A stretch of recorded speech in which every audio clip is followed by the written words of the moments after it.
Stay standing. Pretty much. We'd like to welcome everyone tonight. Please stand and join us in the Pledge of Allegiance.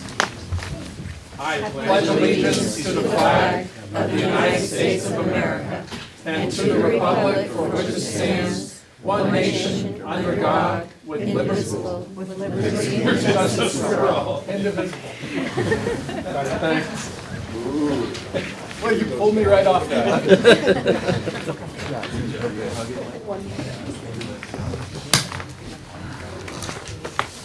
All right, it's great to have everyone here tonight. It's nice to have the seats full. This is exciting. So as far as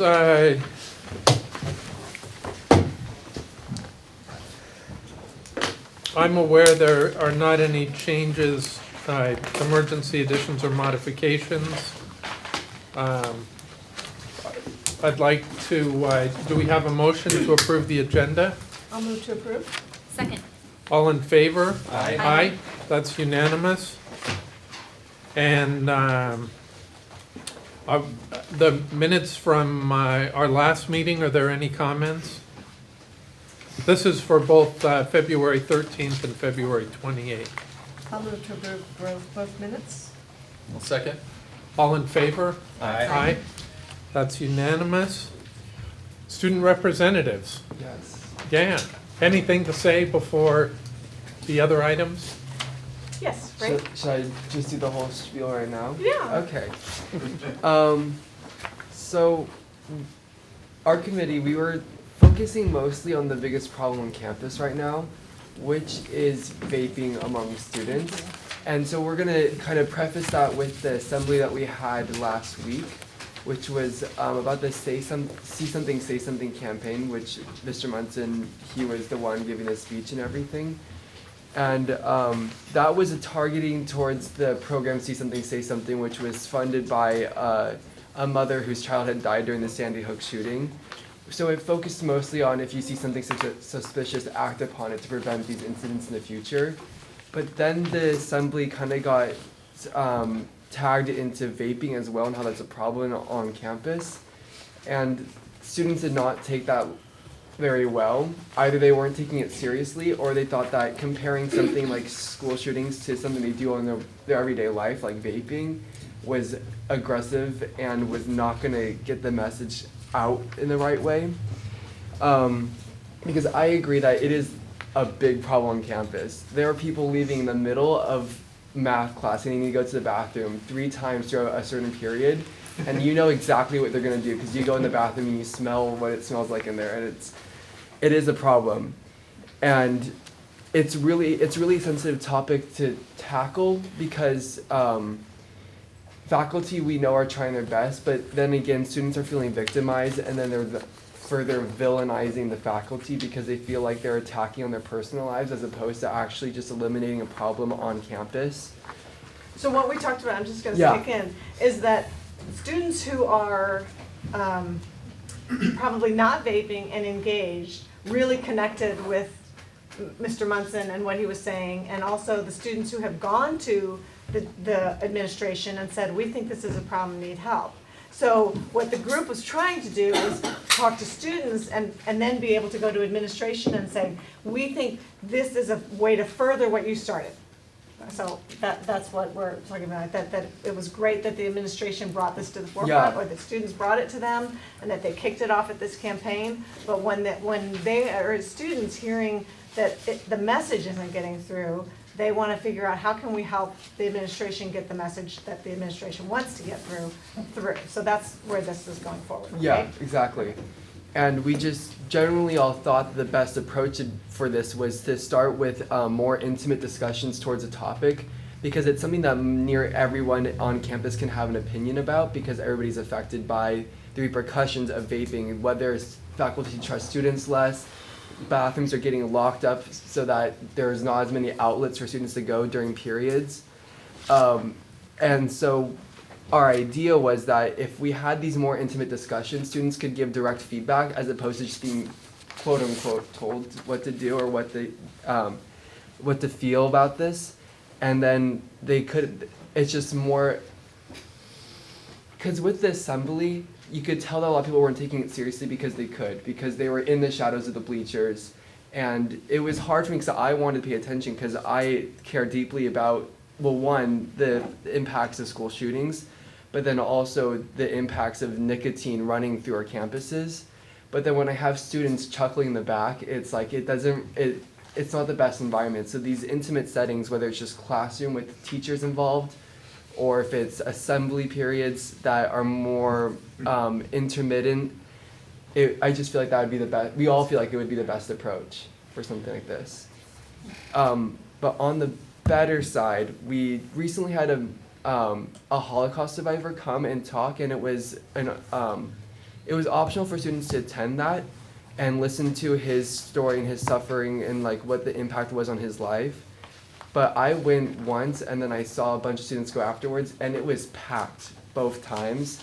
There were repeat students, but it was very well attended, and I thought it was a great opportunity for students to learn about the Holocaust and its impacts on human beings outside of what they just get from textbooks. And I know the problem isn't as bad as Nordhoff as it was focused at that one Matilahov problem, but the fact that it's even happening in the first place was really great. So.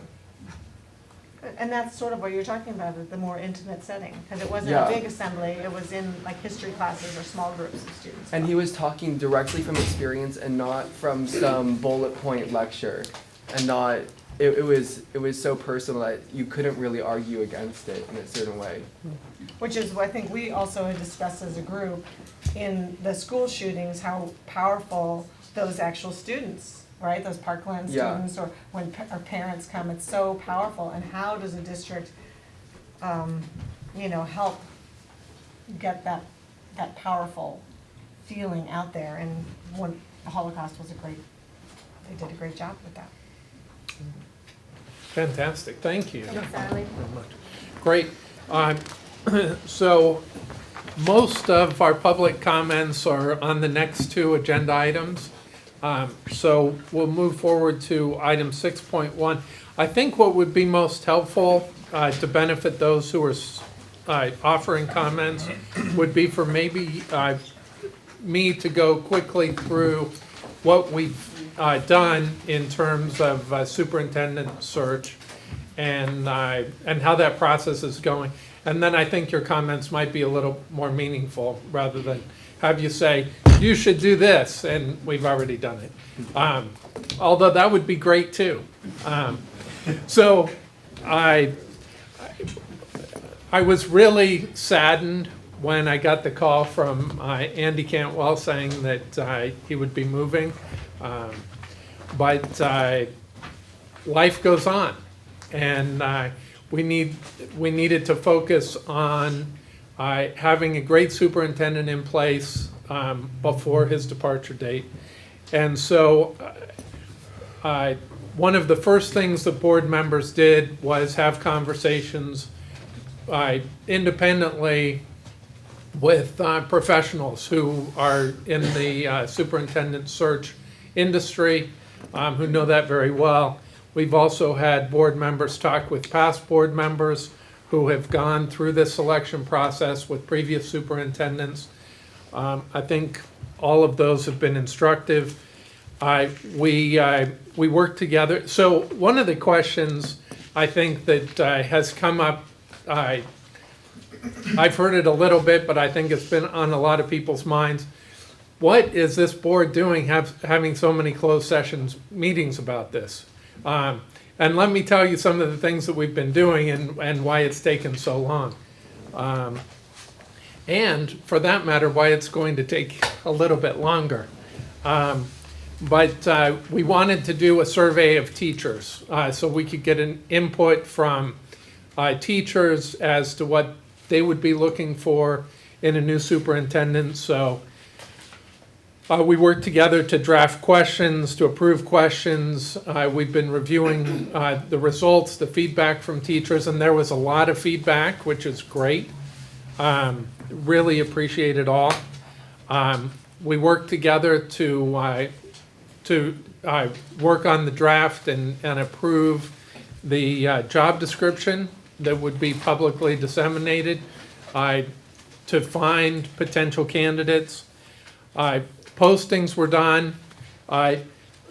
Now, superintendents only go a couple of places when they're looking for new jobs. So it's not hard to get the word out to everybody who's looking for a job because they go to the same place. So we were able to do those postings. We also reached out to potential candidates who are close to us, who are in the county, who we know. Can I just interrupt Yes. for a moment? Before we put the ads out, we also had a discussion about whether we would hire a firm too, because there's a lot of school districts that pay. Right. Actually, that's what happened when Dr. Bangser was hired. I think they paid a firm about $38,000. And what the firm does is receive the applications, goes through the applications, makes recommendations on what they think would be good fits for the district, and then the board looks through those applications and decides who they want to interview. And we voted as a body not to do that, not to spend that money, that we would rather just place the ads. Well, to characterize it, and I appreciate everything you've said has been great. I don't recall there being an actual vote. I think it was Okay. just that we, You're right. there wasn't enough consensus to go ahead with it because we looked down the list of all the things that they were going to do for us, and we said, why don't we just do this stuff because it's not rocket science, and we can save the district $40,000 by doing that, and the likelihood of them finding somebody that we wouldn't find just by putting the word out is pretty remote. So great, good input. We did receive resumes. I tried to count just to let you know. I know it was over a dozen. I'm not sure exactly what the number was because we kept cycling through some resumes. But background and research was done on many of the candidates. We reviewed the resumes. That's taken a lot of our closed session time and talking about who we wanted to talk to, who we didn't want to talk to. And to be clear on that, each board member reviewed all resumes. No resume came to the district which was not reviewed by all the board members. So we didn't go through a filter, we did it ourselves. Right. Good point. And then we have conducted interviews. Some of the top candidates we've talked to, we've spent time with, and then we've also spent time debriefing among ourselves about what's the best fit for the district. It's the next thing is tonight's agenda item, which is great. I'm glad that there are people here who want to contribute to that discussion. We plan for recruitment to officially stay open until a decision has been made. However, the likelihood of somebody else coming in at this point is also kind of remote, but we'll keep that posting open until a decision is made. We plan to hold a community forum only on this topic on March 13th. So that's next week. This was agenda. We want to move fast, but we want to move judiciously. So we wanted to get this on an agenda and we wanted to start talking publicly about it. But this is a very important decision. It's going to impact the district for years to come. And for those who couldn't make it tonight, we'll have a meeting specifically focused on this topic next week. So March 13th at 5:30, we'll have a community forum on that topic in this room. Yeah. We also have been working on a survey for the community, so not only will we get teacher input, we hope to get input from the community.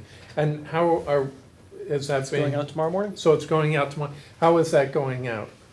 It'll be on the website? Be on the website. It's also going to be going through with our communications director through our channel. That if you're currently receiving our bi-monthly email communication. It will be going out in that format. So parents will get it, people who Over have 1,800 recipients. 1,800 people. But if you would like to participate in that and you're not on the list, you can go to the website. That's right. And access it there. So, In Spanish too? Yes. almost everything we do, yeah, is English and Spanish. So we had to work on making sure that we were getting that done correctly, and then we'll be reviewing the results from those surveys. So if all 1,800 people respond, we will undoubtedly have more closed sessions. But we're going to have to do it quickly because our intention is to have final interviews of the top candidates on the 23rd of March. That's a Saturday, and we are also going to incorporate in that interview process a panel of community members, non-board members, to be able to listen to the candidates and provide some feedback. So we have different opinions, but it will give other people an opportunity to give us. So you can't open that up to everybody, but we're trying to be as transparent, as open as we possibly can. We haven't just been sitting idly by, but there's more to do, and we do plan to do it fairly soon. By the end of this month, we're hoping that we'll have some news and some great news for our district. Let's turn some time over for comments. And at the top of this pile is Kim Hoy.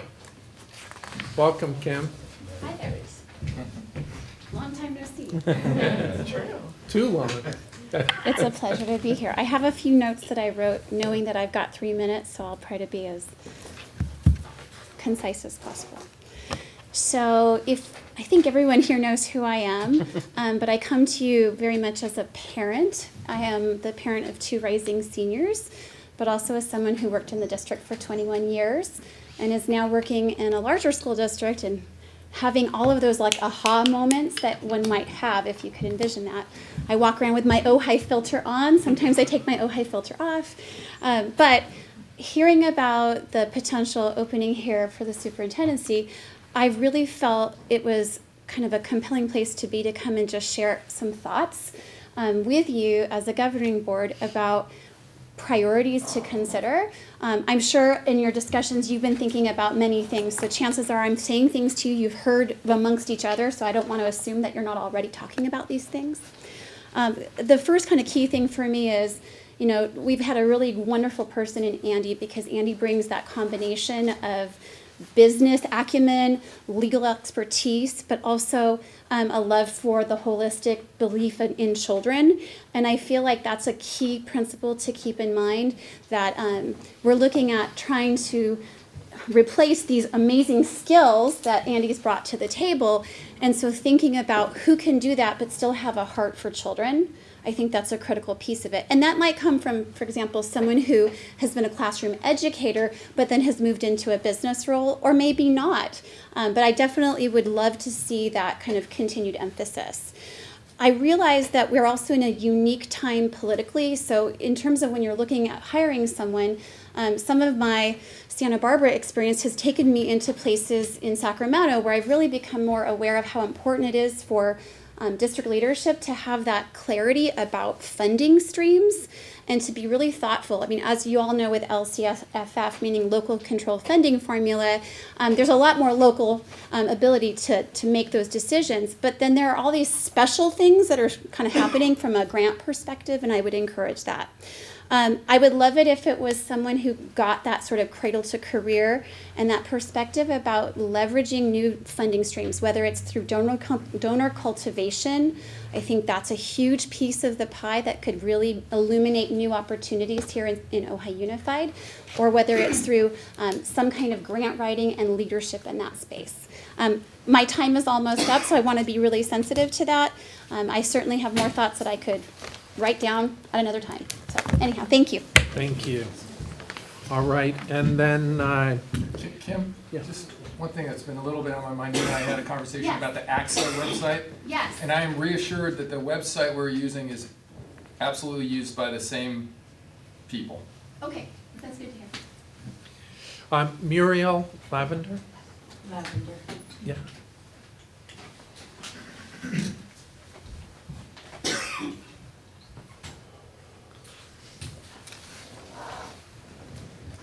It's been a long time since I've been in this boardroom. I was first elected in 1977 and retired in 1998. So I spent a lot of time in this room, and I think that choosing one's superintendent, this is the most important job that you board members will have. And I have come to urge you, and I'm afraid I'm a little late with this, but to urge you to hire a professional search party, because they bring an expertise that you don't have access to unless you're an educator. For instance, Andy perhaps would have access to some of the information that these superintendents have, but they have a wonderful network, and they work very hard to provide the very best superintendents a district could ask for.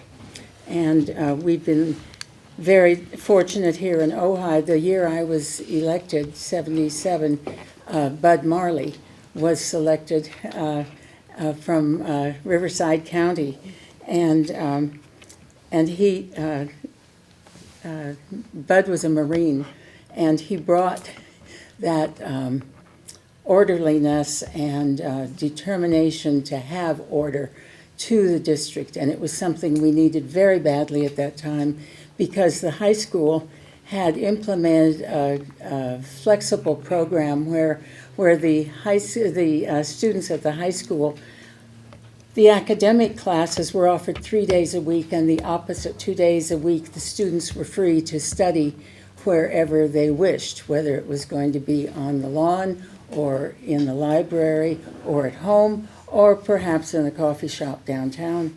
And it was a huge issue, and we had I think 5 or 6 people running for school board at that time.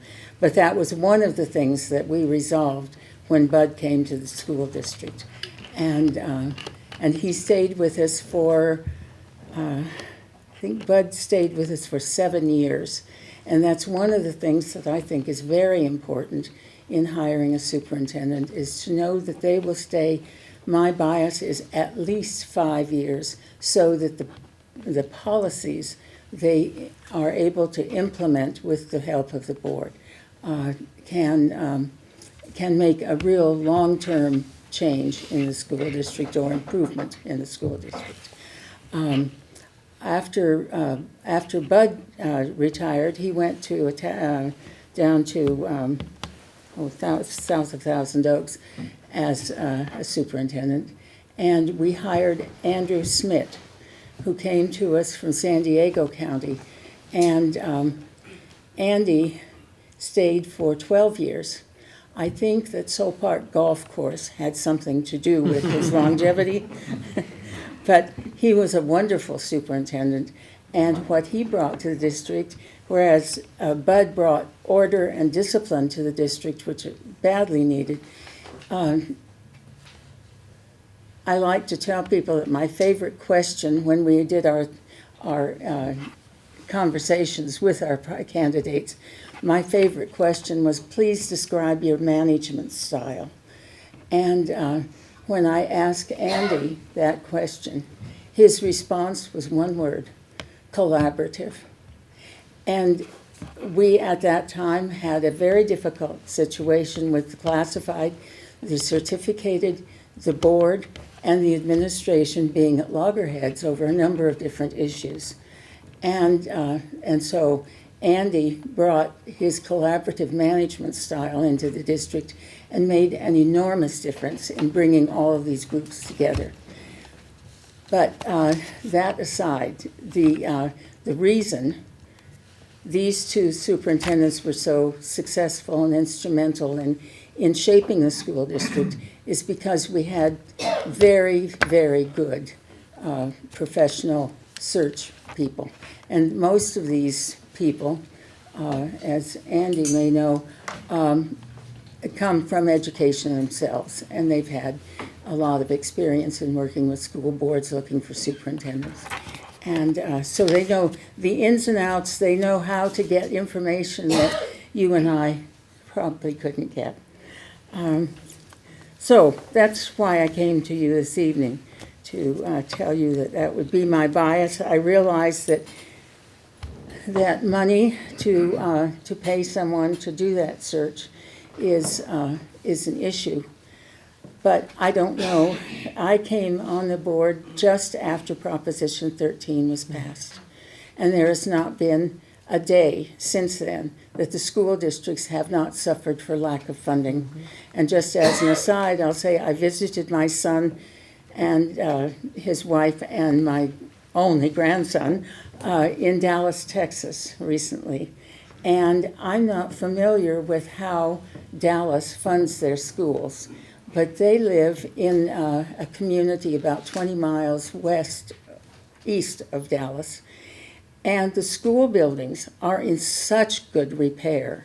The classrooms are so well organized and supplied, and I would love to know how Dallas funds their schools, because it's quite different, I think, than California. We shouldn't have to struggle so hard when we're trying to provide our children with good education. So, thank you for hearing me out. I appreciate it. Thank you very much. You're welcome. Great. And Angie Janassi.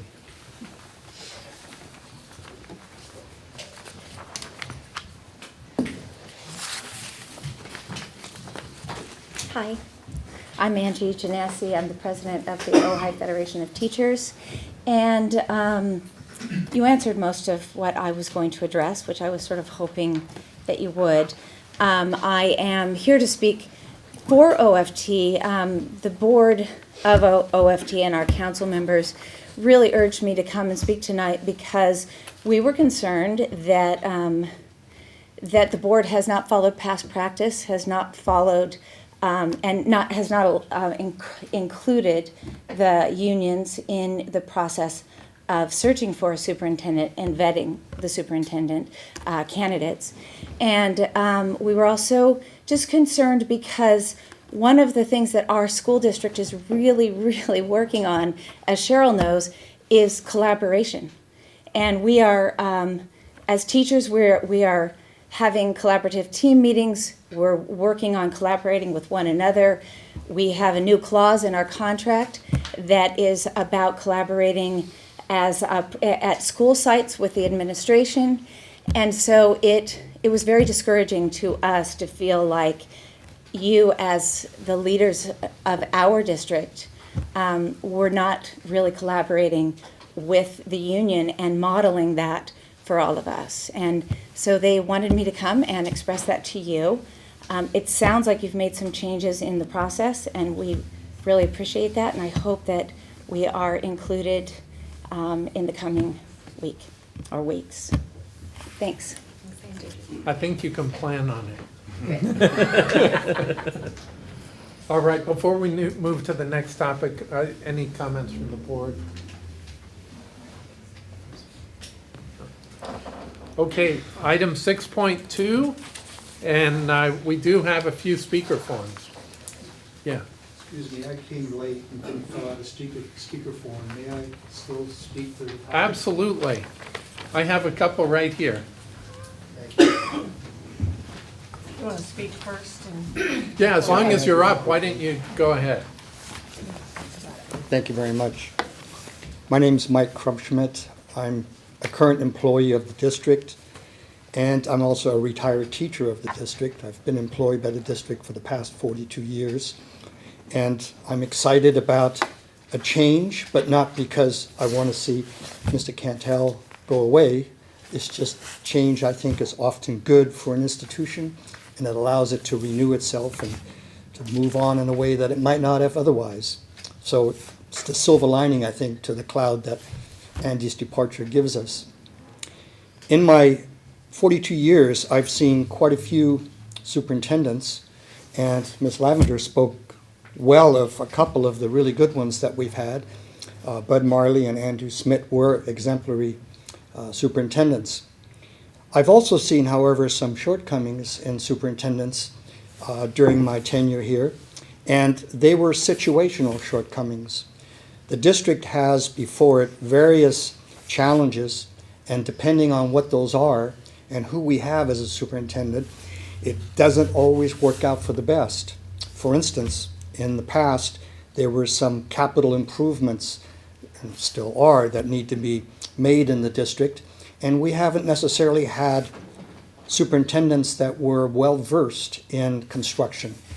They were great administrators, they were good educators, but they were thin on their experience in the world of construction. And actually, I was involved with some of that because I, in the turn of the century, wrote a grant that involved quite a bit of construction work.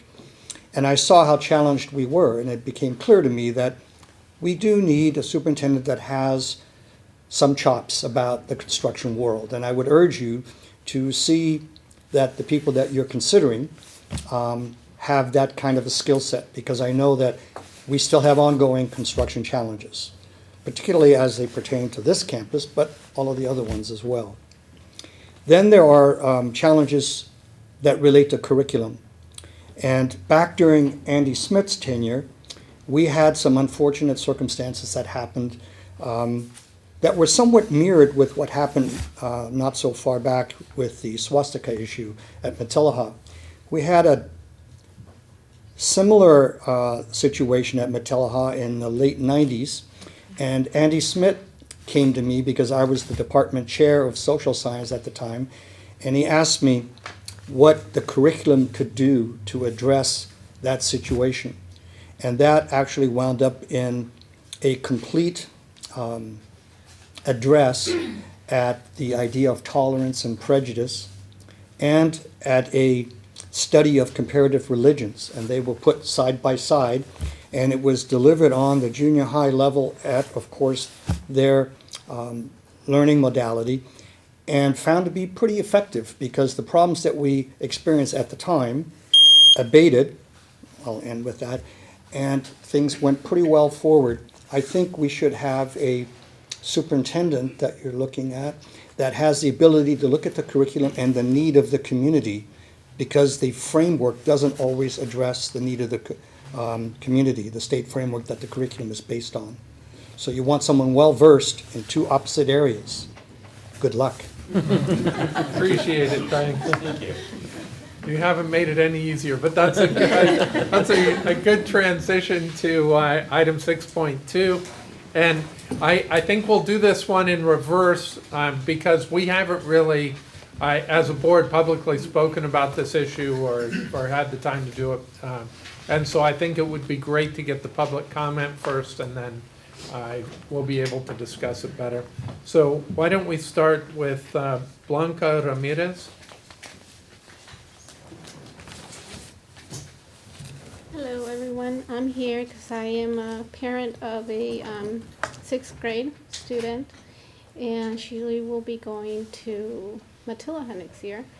And there's other parents here that they have their kids also going to Matilaha, and we're just worried about all the hateful acts that have been going on, and we're worried because obviously they're going next year, and we want to be part of the decisions that are being taken to address these issues, not just being told what the decisions have been.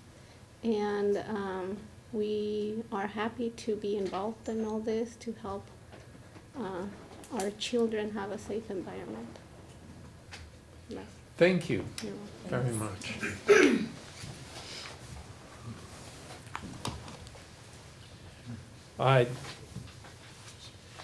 Now, it starts with doctor, and so you can guess that I can't fully read the rest of it. But Dr. Greg Kimura, is that right?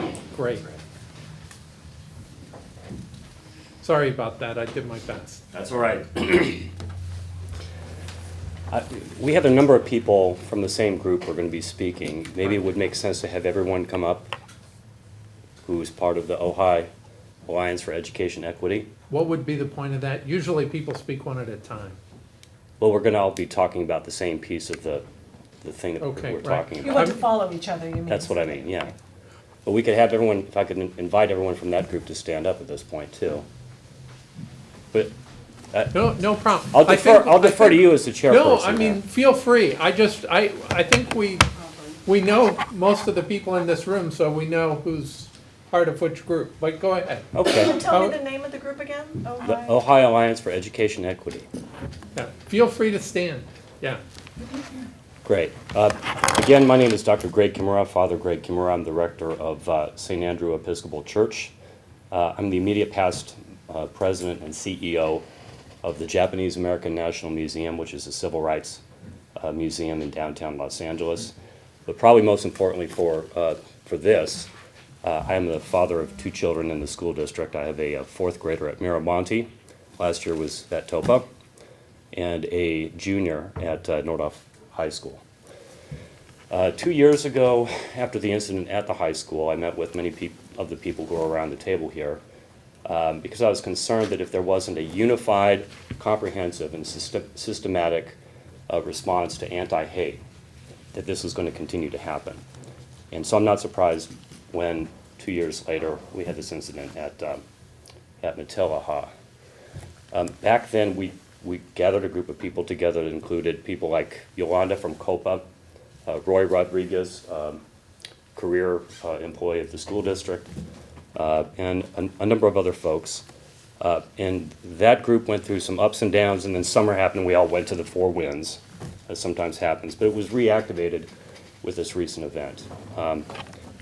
And I wanted to read, we've had several meetings so far, and we have a draft of a mission statement that this group has put together. It's largely written by Randy Roth, who has presented at Matilaha on the Holocaust before. So the mission statement for the Ojai Alliance for Education Equity is to help the Ojai Unified School District improve the lives of its students by reducing prejudice, elevating intergroup relations, and supporting equitable school experiences. And that's my piece of what the group wants to say tonight. Okay, thanks. Is there a particular order? I have Casey Murphy here next. I'm not a part of the group, but Okay, we can wait for you then. Severo, Laura? Looks like you're part of the group, so. Yes, I am part of the group. Thank you, school board members. Thank you. I don't know what your official title is. He's part of our student advisory But council. it's encouraging, and I really take to heart what you said at the very beginning of the meeting, because it doesn't talk about the whole diversity and inclusion. And this is what this group has basically, we've come together because we are concerned also about the issues that come. And then I actually was a student of Mr. Crunchmith, and I want to say that in the late 90s, I wasn't part of that group.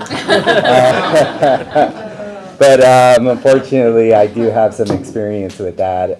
This isn't a new issue in our school district and just around our valley. And I'm not putting any blame on the school district then, I'm not putting any blame on it right now. I see it more as an opportunity to work together.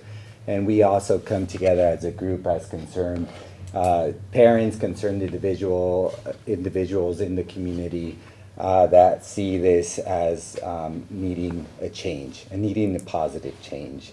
And Father Greg Kimura has read our mission statement that we put together. I was going to read it again, that's why I had my laptop, but he already said it. But we do have, we do want to speed the process up, and we do want to offer some requests as we start moving, and obviously I'm in support for creating this diversity committee, which I feel like we already have a name.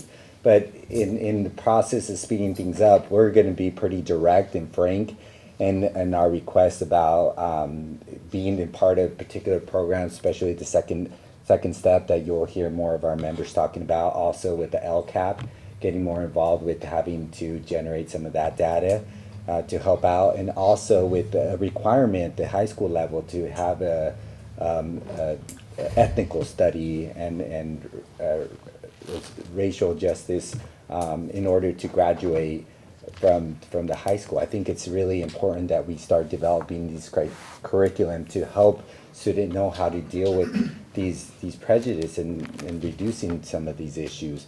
And again, I'm not putting this solely on the district because it's beyond this, but I think that we all have a part in making that change happen. And the school has such a huge influence on happening. I have stories about my peers and my brother's age, who is a couple of years older than me, not having that opportunity to succeed in life because instead of learning how to deal with their prejudice, and they were kicked out of school. They got into drugs. They're in and out of prison right now. A few of them have passed away in their young 30s because of not knowing how to deal with these issues. And this happens in the Ojai Valley. It's not voiced. So right now we do come with a pitch to you guys, and I hope that we could work and collaborate. We heard about teacher union wanting to collaborate, and I want to be frank also that the process of maybe getting the superintendent would include one of us at the table, and make it easier because we know how important it is to hire a superintendent. So we definitely want to create that culture of working together, collaborating, and also honoring your time as a school official here. I really do applaud your service to this community. So thank you. Thanks. Who would like to go next, rather than me guessing? Go. I'm Nicolette Walker. Okay. You say your name again. Nicolette Walker. Thank you. And I have a form for her. Thank you. Well, I'm a part of the Ojai Alliance for Education Equity, and my daughter attends Miramani, and I've seen some changes start there, where the principal is implementing restorative justice practices with the teachers, and they're starting that conversation there as far as discipline and changing the narrative. And they're also starting yearly trips to the Museum of Tolerance with curriculum about the Holocaust. But these changes, I would like to see at all the schools and actually have them be systemic changes.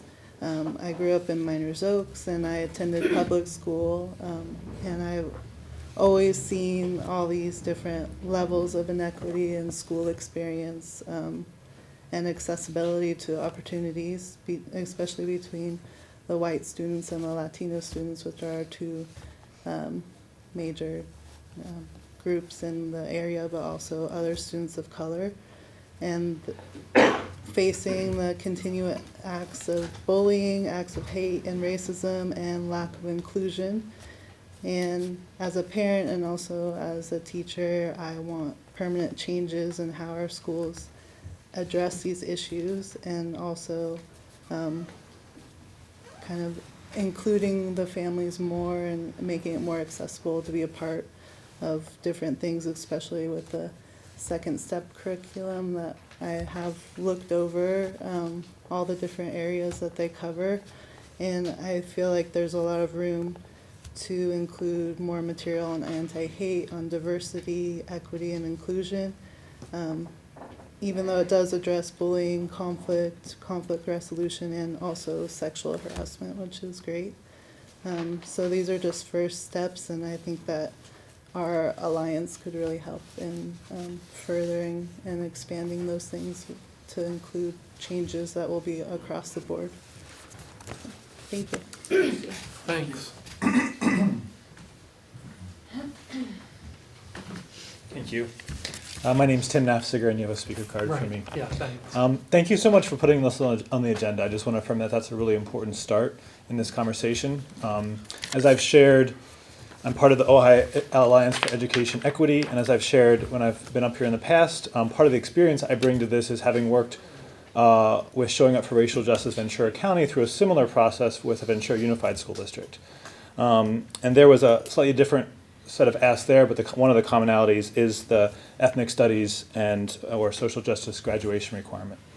And part of what I want to bring from that experience is just the positive experience of, after grassroots work and showing up at the Ventura Unified School District board meetings as we are here, being able to have a seat at the table led by Dr. Veronica Valadez and others, as with Serge being one of the folks at the table, with high-level staff of VUSD and the superintendent at the time. And I really hope that we can get to the point in this process as well. And I think we're at a critical juncture as a community with the transition, with the new superintendent coming on, and seeing the role that that kind of leadership played in VUSD. I really hope, I want to emphasize the importance of, if I could use the words screening. I mean, other people have talked about attributes, but that the person who's chosen has competency, cultural competency is one way to talk about it. A racial equity lens would be another way, but understands the value of taking this seriously at a systemic level and leading from the top. Obviously, Ventura Unified School District is going through its own transitions now, but I do think, and I would ask, you talked about the panel on March 23rd, and maybe there could be someone from the Alliance on that panel. So thank you for the consideration, and I look forward to working with you. Can I ask you a quick question? Yeah. How did you, I haven't seen any advertisements, or how did you guys become a group? Like, how did you set the word out that you Yeah, so many of us were at the community meeting that was held, and we connected after that. I think that Father Greg Camero talked about how this group actually existed in 2017 and was not able to make much progress. So some of us reached out to each other to find out more about that group, and Father Greg hosted us in his office for some of our meetings. Is that helpful? Yeah. I just, so if somebody out here is hearing it, how do they find you guys? Yeah, come and talk to any of us who stood up. Thank you so much for asking that. Appreciate it. Welcome. Hi. My people's way is storytelling, and I'm going to share with you a story about my son's experience. Just Annette, right? Annette Mendoza McCoy. I'm going to share with you my son's experience in Miss Colburn's kindergarten class at San Antonio School. February 15th, when I picked him up from school as usual, he was very eager, saying, "Mama, guess what happened? Mama, we saw pictures of these signs, and they said, 'No blacks allowed.' And Mama, that was unfair because they wouldn't even let black people use the bathrooms, and they couldn't eat at certain restaurants and stuff." And he was incensed. I mean, you look at his cheeks and he's flushed. And I could see before my eyes my little guy experiencing and processing racial injustice. He continued, and there was a man named Martin Luther King, and he was black, and he spoke up. And he said that was not okay, that's not fair. And he marched to tell the president it's not fair. And Mama, guess what happened? Some bad people shot him and killed him. And they didn't want him to be fair. And he died. Mama, did that really happen? Is that a true story? I said, yeah, it's a true story. This teaching my son received was not watered down. It was truthful, it was factual, it was developmentally appropriate. And just because it made him upset didn't mean it was developmentally inappropriate. Miss Colburn is a natural. She is a master level teacher with over 25 years experience. I know that there are many more teachers like her in this district. Teachers are what make our education system breathe its purpose. I had a conversation recently with Dr. Knox, and we spoke about this, and we both noted that there wasn't any one thing in our district that we can point to ensure that all our students in every grade, systematically K through 12, would get this kind of integrated, anti-bias, inclusion-focused, equitable, and racially sensitive teaching. I think it's possible. And I am a member of the Ojai Alliance for Education Equity, and our group's intention is to partner and assist in the implementation of curriculum, all curriculum, but we're looking forward to the second step curriculum, the social emotional one. We have eager energy to augment it with anti-bias, anti-hate, and social justice curriculum. My friend Nicolette here does anti-bias curriculum with preschoolers. We have lots of resources here. We would like it to be relevant to our current student body and current events. And we want to influence the upcoming changes as well for the 4th grade California history curriculum of Native peoples. You know I'm going to be there for that. I thank you for your time, but I want us to look at this mission statement on the bottom, partnership with parents and community. The parents and community are here. I have 2 children in your district, and I really want to define our partnership a little bit better and get to work. Thank you. I want sustainable changes. Like I want 7 generations later, my grandchildren's grandchildren go, oh yeah, that's what happened back then. We're still doing that. We don't stop doing it. Thank you. Thank you. Steve Weed.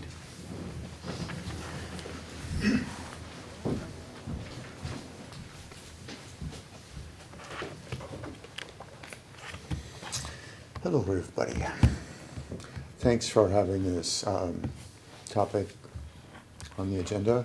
Before I jump into that, I just want to thank Arlie for your observations about how the process was working. So this is 2 board meetings in a row where I've seen amazing insights by our student representatives. The second thing that I want to address is not on this topic yet. I want to address about the superintendent selection process. You may already know this, so as you choose someone to replace Andy, you need to look at the existing skill sets that will remain. And I know that Cheryl has a certain set of competencies that doesn't overlap a lot with Andy. So you need to consider what she has, and you're not moving to Hawaii, are you? I'm not. The only people that like change is bankers. So consider that as you look at the person you select. The second thing that I would ask you to consider again is that, you know, about 6 or 8 blocks from here, we have this place called City Hall. And you already know how important collaboration is with that body. I would hope that somehow you can draw that out of your candidates to see not only their experience but their philosophy about dealing with the city. So let's change hats a bit and talk about the diversity committee. It's on the agenda and we're talking about it, and we've been talking about it for some months now. So I don't really know what's envisioned for this committee, and I think it's important that you define how they fit into this whole process, curriculum development, all the other things that are involved. That's just my 2 cents worth.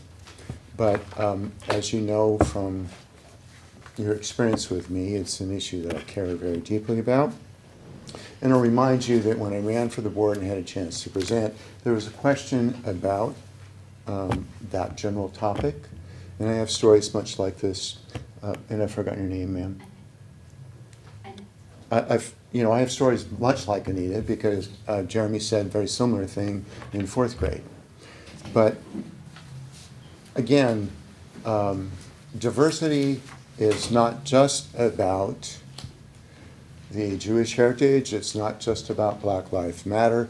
It's a framework at which people look at the world. You know, younger kids, hey, they're going to say, why? That's not fair. Because that's how they see the world. But when you get into junior high and high school, you have social pressures. You have a lot of other things that factor into that. You need to have a framework to look at that. And I, for one, would be very honored to be involved in this work, whatever shape it takes. Thank you. Thanks. Casey Murphy. Hey, sorry it took a while to get It's back okay. around to you. I was actually invited by a member from that, so I just didn't know it was a formal group. I know some of you from different programs here in Ojai. The one I wanted to speak mostly about is I work for the Girls Empowerment Workshop. We run programs in every single school in the Ojai Valley. And just to echo what everybody else said, and also to stress the importance of a formal committee on this specific topic, in running these programs for the past 8 years, there's probably been between 12 and 15 young men who have identified as white supremacists or racists to me in these intimate groups that Mr. Sakai was chatting about are so important to have. And so by not, I think that comes up is because we offered a space where people could talk about what their values are. And one of the values that we were open to speaking about was diversity, even if there were some people in that group that thought this was something they did not respect. Now, if we don't offer up the spaces for these sort of conversations to happen, we're going to have these outbursts like this that we're very surprised about because we're not aware of what's going on in the undercurrent or underneath the surface when we do have conversations with folks. So I just really stress that this community is extremely important to develop, and our community greatly needs some formal education in something like this, and I think we have a room full of very well-trained facilitators to help out with this. Thanks. Thank you. Yes. Necesito un traductor. Quiero Sí, hablar. sí, puedes hablar. Por eso no llené el papel. No, Okay. está bien, pero ¿puede alguien traducir? I could try. Bueno, gracias. Okay. Mi nombre es Judith Lara. Mi nombre es Judith Lara. Es muy emocional Es very emotional. lo que he oído What I've hoy. been hearing today. No puedo hablar bien inglés, No, I cannot speak well English. por eso prefiero mi lengua. That's why I prefer my language. Mi hijo va a ir a Matilija, My son will be going to Matlaha, pero yo hoy vine but today I came. porque yo quería ver quién nos está representando a because I los wanted to latinos. see who was representing the Latinos. Pienso que somos una comunidad I think we're a community con números, with numbers, porque en este mundo es todo números, because ¿verdad? in this world it's all about numbers. Pero quiero estar más segura dónde va a ir mi hijo a la But I want to escuela. be more secure about where my child is ¿Qué going es to lo be que going. la escuela nos está ofreciendo What is the como school hispanos? offering, like Hispanics? ¿Y en qué ambiente tan seguro podemos nosotros también participar? And where our ambient would be secure for us to participate in. Porque sé que cuando alguien Because I pide know algo, that when somebody asks for something, tenemos que dar algo. we have to give something. Queremos ser parte de esta We would like comunidad. to be part of that community. Somos parte de esta We are comunidad. part of the community.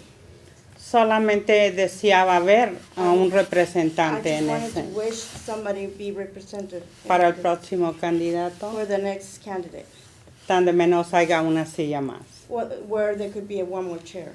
Cuando nosotros vengamos So that when we come y nos acerquemos a él, and we come close to this quizás person, él puede explicar mejor maybe this person can explain better nuestras our necesidades. needs.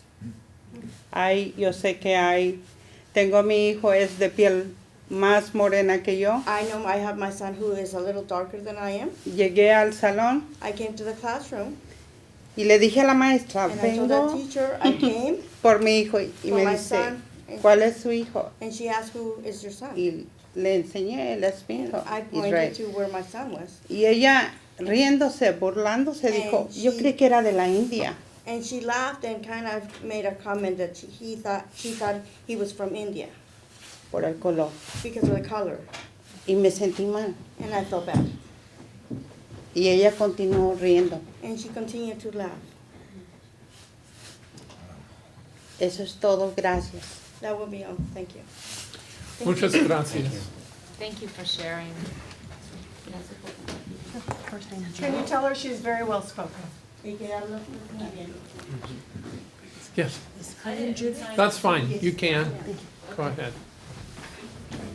Mike Krumschmidt's my dad, so we both don't have it together, sorry. So I'm Kate Wilson. I'm born and raised in Ojai. I went through the school district and now my kids are starting out their journey. My son's a kindergartner at Teresa's school, Miners Oaks, and I'm very pleased with the way that I see her running that school. But I do see just problems in the district with regard to diversity that are so embedded that there has to be a complete systemic change with the way that we address diversity, and not just how we address it, but the part of our conversations that it's playing. Like, I come back also, Arlie, to your opening comments. Yeah, kids don't take assembly seriously. It's surprising to me that we're still doing instruction in that manner. We need to have more intimate conversations every day with our kids about what differences are, not to be colorblind. We need to appreciate each other's colors. We need to know where we come from and why we feel the ways that we do about cultural differences. And it's something that needs to happen from the top down. So dipping back into the other part, I really hope that when you are looking at candidates for the future superintendent, you're seeing what type of experience they have in their previous districts with race relations and race equity. It's no secret that Ojai has always had an enormous divide, not just between the Latino community and the white community, but I mean, I used to work in law enforcement, now that I have kids I don't, but this is a well-known area for legitimate crime, hate crime specifically. And for us to pretend like each one of these incidences every 10 years is isolated is really disingenuous. We know that it's under the surface. These people that are proudly displaying their colors of hate groups are also raising children here and sending those children to school. And, you know, my dad had a phenomenal curriculum that was a part of every child's upbringing through Matilaha and all of the social science classes. And it was scrapped because it didn't fit into the state standards, which I understand we want to look good and get good test scores and get good money. But at the end of the day, if we're raising kids that we can't be proud of, then we failed. So I think it's super important that we look at the fact that more than once in this district's existence, children have been stabbed and killed over race relations, and we keep circling back to swastikas. Like, how is it 2019? I just don't understand why we're not taking this more seriously on an everyday basis. Thank you. Thank you.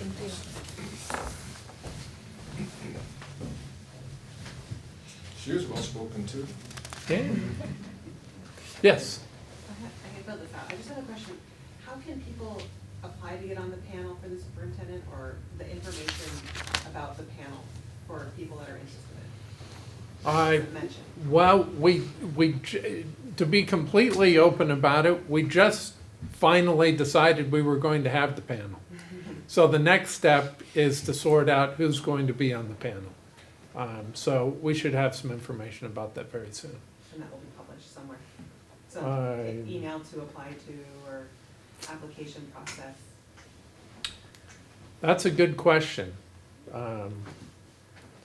We will be discussing it in closed session, how to figure out the panel next week. So I would believe that at our forum next Wednesday, we'd have more information on that. Yeah, our community forum next week will be on the same topic, and we will have had a chance to meet before that. So we'll have more information next week.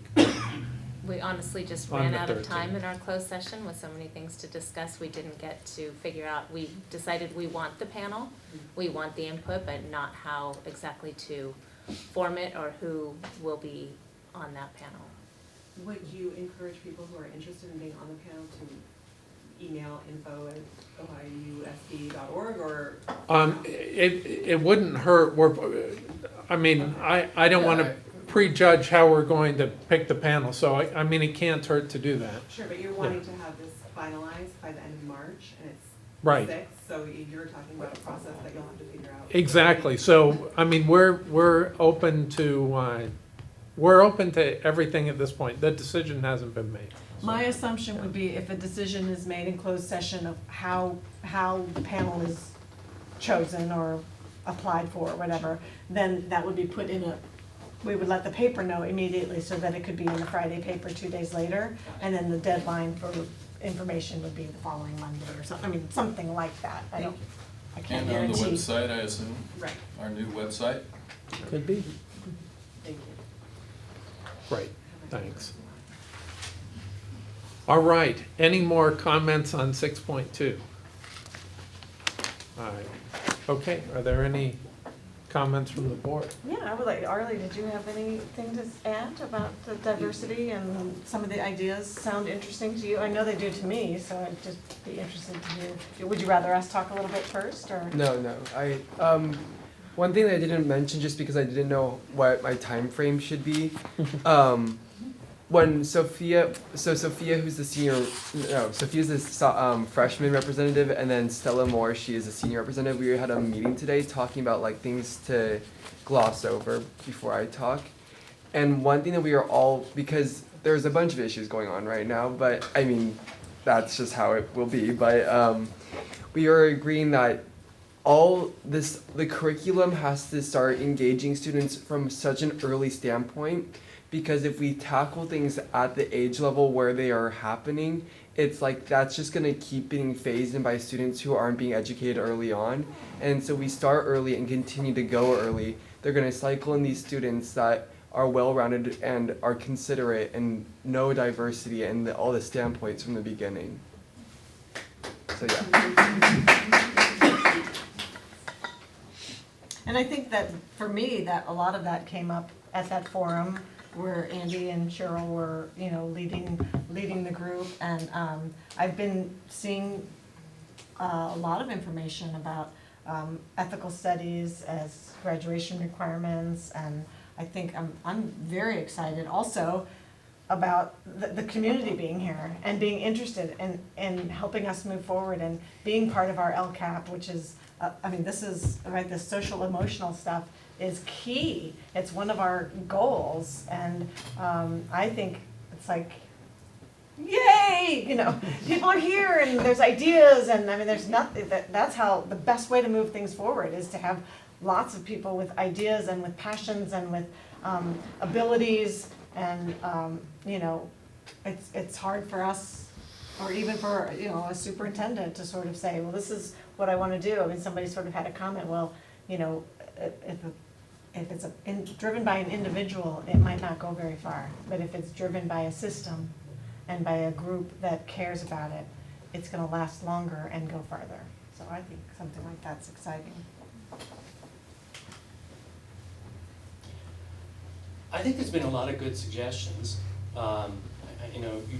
It's sort of standard fare, right? And it's like the training that we do for all of our folks in the community college district is the same thing, right? Inclusionary hiring, cultural competency, all that kind of stuff, and it is valuable.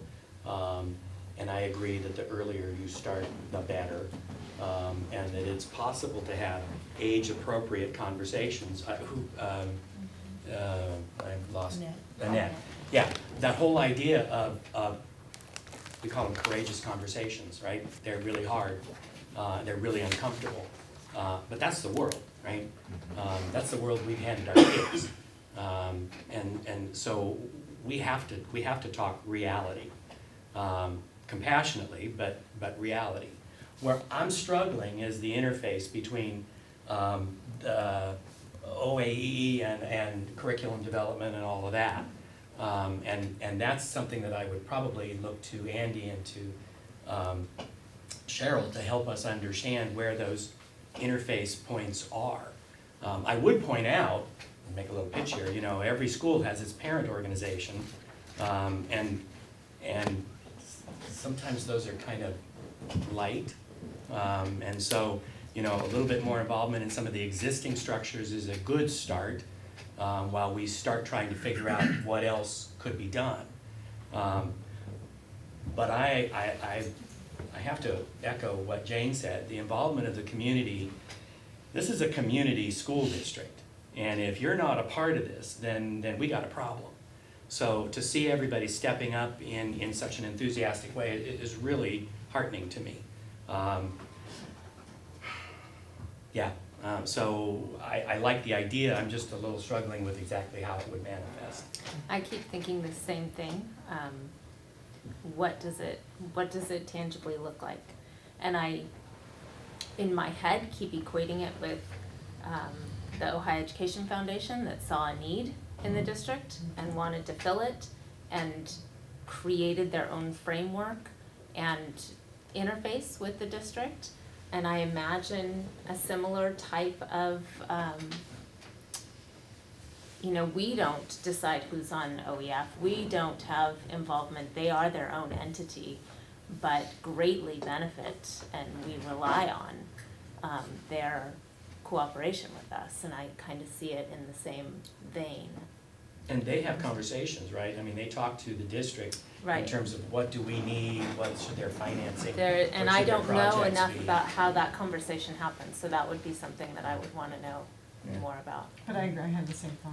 Yeah. Because you guys sort of established yourselves but you're separate from the district. So, And food for thought as well, you see Lori Food for back there? thought is another, yeah. yeah, Right. yeah, right, food for thought, OEF. We have a lot of maybe community OEF. partnerships. And so, and I this guess- is another good one. My question, how formal, what does that look like? Because we're looking at two different groups that are their own 501c3, they are their own nonprofit organization. Does it have to be that formalized, or is there a more or less formal? My feeling along those lines is I see it being kind of distinct from OEF because their primary function is to raise money and provide funding for things. Food for Thought is organized around providing a service.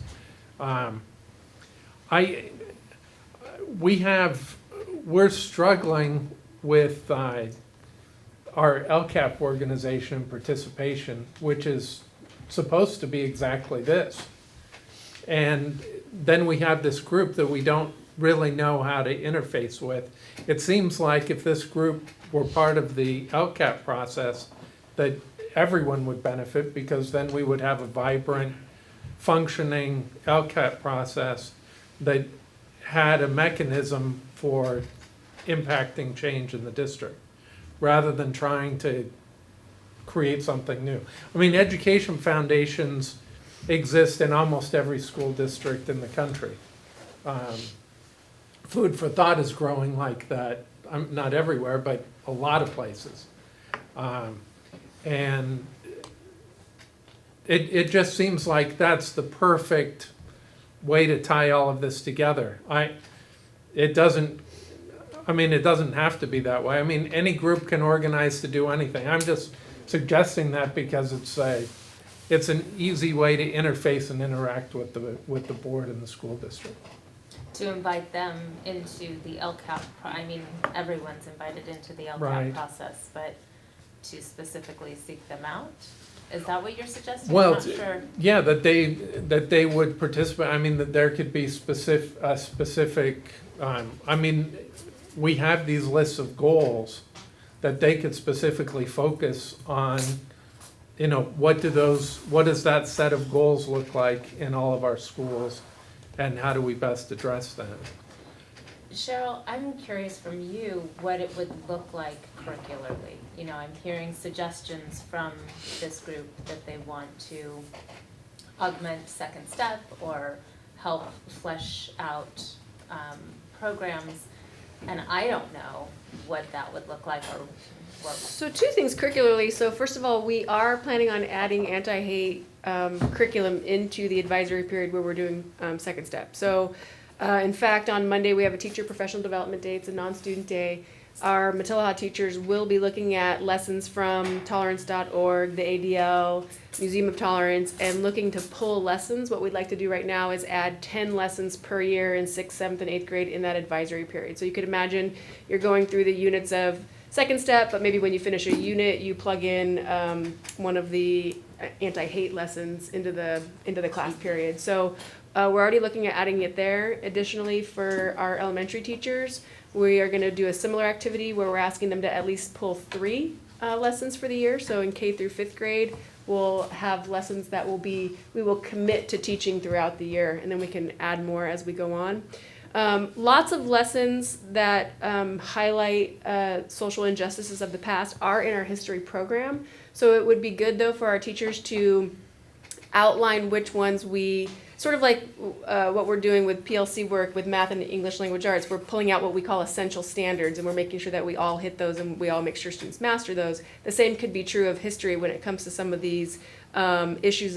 Historically, we could say, we make sure that we teach this lesson this month, kind of have a pacing guide of what we make sure that we can hit. That way, we did have a nice conversation, Annette, and that's what I said at the forum, and certainly in my conversation with you. Right now, we don't have anything we can point to say this is what we guarantee that every kid gets, if you're in kindergarten or if you're in 1st grade, and that's what we're looking to put into place as we pull lessons from these different resources and as we go back into our curriculum and look what we have right in front of us right now. So as you do that, is there a place for community feedback? There's certainly a place for community input, absolutely. In fact, I've met with a few people that have personally handed me different lessons to consider. So I certainly see a place where we could partner with any group, your group, to ask what kind of lessons they would like for us to see. I had a conversation with Janine Murphy, and we had talked about maybe using a community committee also to talk about creating little vignettes or little stories that highlight kind of the most pertinent issues that our students face right here in our valley, because it can be so different from location to location, and using those as a catalyst for discussion in these different classroom settings. So we definitely see a place for committees to help us, to help be the reflective piece of what do our students need right now for our community. Because like I said, it can be different. And when you look on the ADL website, for example, there are hundreds of lessons. So you do have to sort of scrutinize, what do our kids need? What's the right thing for our community? So that would be helpful to have a bigger lens as we choose those lessons. Well, say for instance, was it two meetings ago, we had the greater good came to us from, right, so some people had an idea about a program that they thought was important, and they came to the high school with suggestions for that and made proposals, and then the principal brought it to administration, and there was some further discussions, and then administration brought it to the board, and we decided to add it as an elective at Nordoff, right? So that's a process that grew out of community desires. So that could happen with any of these suggestions from this evening. So is there a way to do that in sort of a structured, noticed way, as opposed to just, because, I mean, anybody can send an email, right? Anybody can send an email to any of us at any time saying what they think, right? And they do. And they do, and not enough, but they do. And but that's kind of haphazard, right? It depends on people knowing what we're talking about, knowing who to talk to, knowing that we're talking about it. Is there a way to be a little more structured in getting that feedback or input? I think potentially it could sort of run through the LCAP process. I do see a way for that to happen there. In one aspect, did Marilyn leave already? She missed this important part. She has a parent advisory committee where community members can also participate, but right now she brings them together a few times per year, but also mostly what she does is email out to them. So for example, we've had the focused LCAP meetings on vaping and also on math, and after those meetings, she sends a sort of a summary or a synopsis out to the parent advisory committee and asks for feedback or more input, so it becomes a filtering spot for feedback. And so certainly a person from this committee could be the contact that is added to that list. We also could be invited, Marilyn and I could be invited on occasion to some of your meetings where then you could provide us with suggestions that then we can bring back to our teachers or our staff for either programming or curricular ideas. That would be an easy way to do that. When we look at 6.2, it talks about like the level of interest to formally create a diversity committee by the board. And I think one of the important things about a board of the district setting up their own diversity committee is it makes it a little bit more straightforward and easier for when instances come up that the community knows where to go to. Where if we try to create something collaboratively, and which is, I think, extremely important, but then we rely on somebody else to kind of be that face of this is what happens when diversity issues comes up. You don't come to the school district, you come to somebody else that we work with. It doesn't give the potency that I think is necessary when issues like this are kind of rampant throughout the school district. So speaking on 6.2, which says the level of interest for the board to create a diversity committee, I think that's a fairly important place to start at, is how would a diversity committee be created by the school district that then that committee could reach out and work with the community. I just don't think it's not nearly as potent to have an outside source be the face for diversity for a school district. I'm glad you spoke up, because I had the complete opposite understanding, and I'm watching, from up here, we get to see everybody's heads nod or scowl or, all the reactions from the audience. my hesitation in the district putting together a diversity committee or whatever we call it was that we would be stepping on toes, that this committee is already forming and okay, now that you guys have done that work, we're gonna take over and we'll tell you how to do it now. So that was my reticence, that was where I was coming from in not wanting to step on those toes, but I appreciate your view. I guess I have, my concern is, how do you choose who's on that committee? Right, I can see having a, sort of like Marilyn is our director of blah, blah, blah, and you're the assistant superintendent of curriculum, and we have the director of business office. I can see adding a hat to someone saying this is our director of diversity, and so when there's communities or when there's issues, people know where to go versus like going on the website and saying, well, who do I talk to about this? Or if you've never been to our meeting and you don't know that you guys exist, that if there, that there's a person, but I don't know how a committee, I don't know that we have any, we have school site committees, but I don't know that we have, like, how do you, if we create a committee, which I do agree with the idea that there needs to be And I'm just quoting what was written on, a on the face, agenda. there needs to be something that's part of the district. So I actually lead a diversity committee for the community college district. And one of our challenges by creating a committee is that the entire district now thinks that diversity is the job of the committee and nobody else. It's not working, and we're having a huge challenge pushing that out. So to say, our committee is not the only people who need to be talking about this and thinking about how to fix it. My other concern about a committee, it goes back to what you were saying, is I'm not sure who's on it, right? We're elected, these people are hired based on their expertise. If we pull a committee together, if it's an internal committee, I'm not sure that it's necessary, right? Because we have administrators who deal with this. If it's an external committee, that needs to have some sort of broad representational membership, and I'm not sure how we would figure that out. It seems a bit overly structured to me at this point in time. Let me finish. And so I'm not so sure that an internal committee, I think this is your job and your job, to be blunt. And internal committees to make sure consistency, right? So we have our teams to talk about what you just discussed, right? Mm-hmm. Internal consistency in terms of what topics to cover, what grades to cover it in. If there are resources that people want to offer us, then I think they're free to do that. And administration has to look at whether or not we can actually incorporate those, because there are certain requirements to teaching kids, and we have to meet those requirements. So that's where I am. The committee idea, I'm not exactly clear what that purpose would be. I think in terms of a centralized focus for issues, we have school principals, we have assistant superintendent, and the superintendent. It's pretty clear to me where you go. And seeing the complaints escalate, I think it's pretty clear to other people too. Yeah, I'm not sure what a committee would do as opposed to some of the stuff we talked about. Could I address the committee issue briefly, Sure. with your permission? We're here to talk, yeah.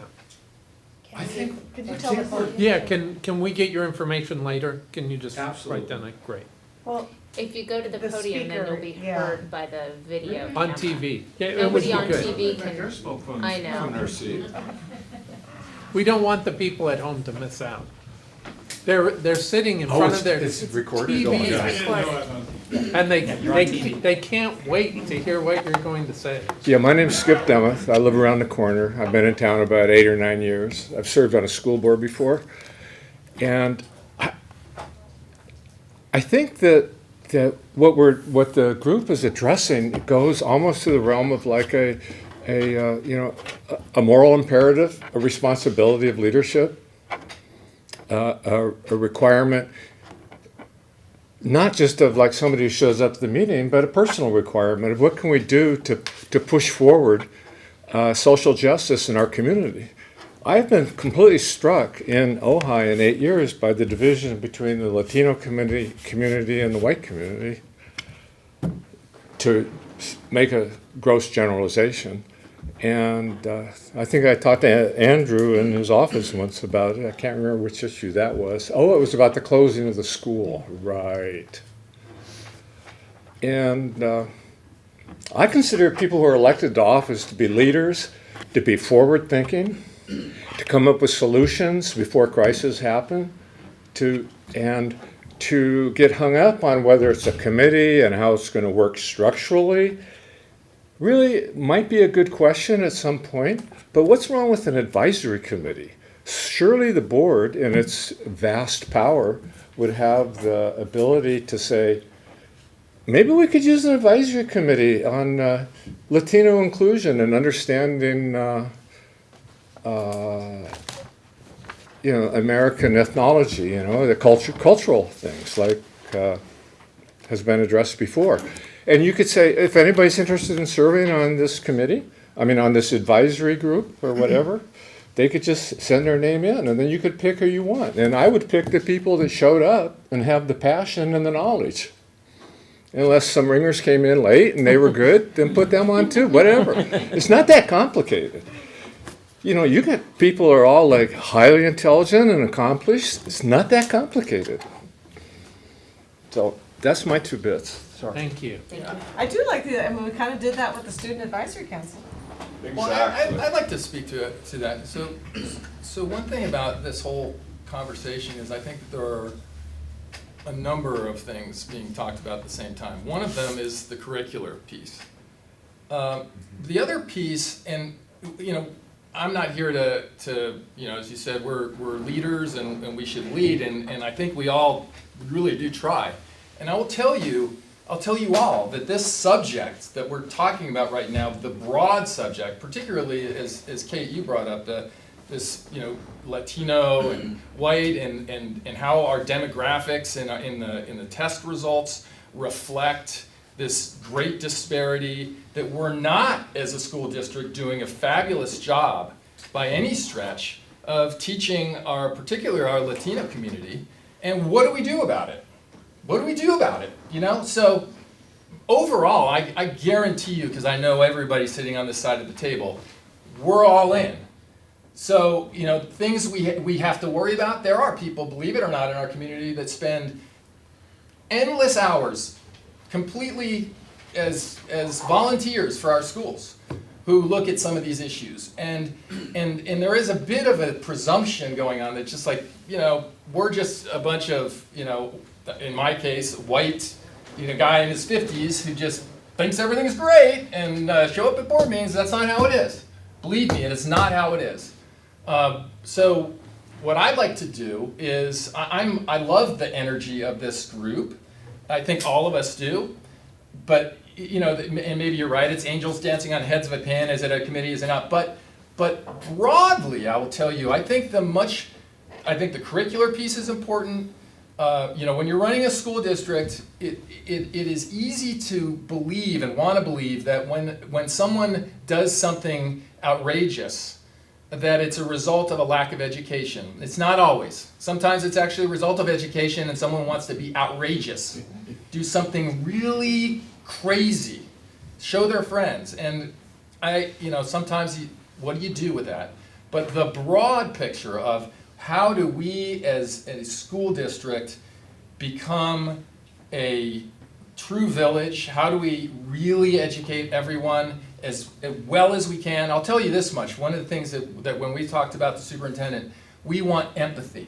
We want someone who is constructive. When you have somebody who's not showing up for school, we don't want that person put in handcuffs. We don't want that person threatened. We want to find out what's going on, what's wrong. And so engagement is huge. We talk about the LCAP. 2 years ago, we were doing the LCAP, and we finally, as a board, said, you know what, we got to bite the bullet. From now on, when we get our LCAP report, we want to know how many people showed up. Unfortunately, we actually want a record of that, because we've been kind of kidding ourselves that we've been doing this LCAP stuff, and then we find out, well, at that meeting there were 3 people, and at that meeting there were 4. So how much of a community input results from that? That said, we have a great website. We send out in every conceivable form. We send out notices about when we do stuff, but mostly people don't show up.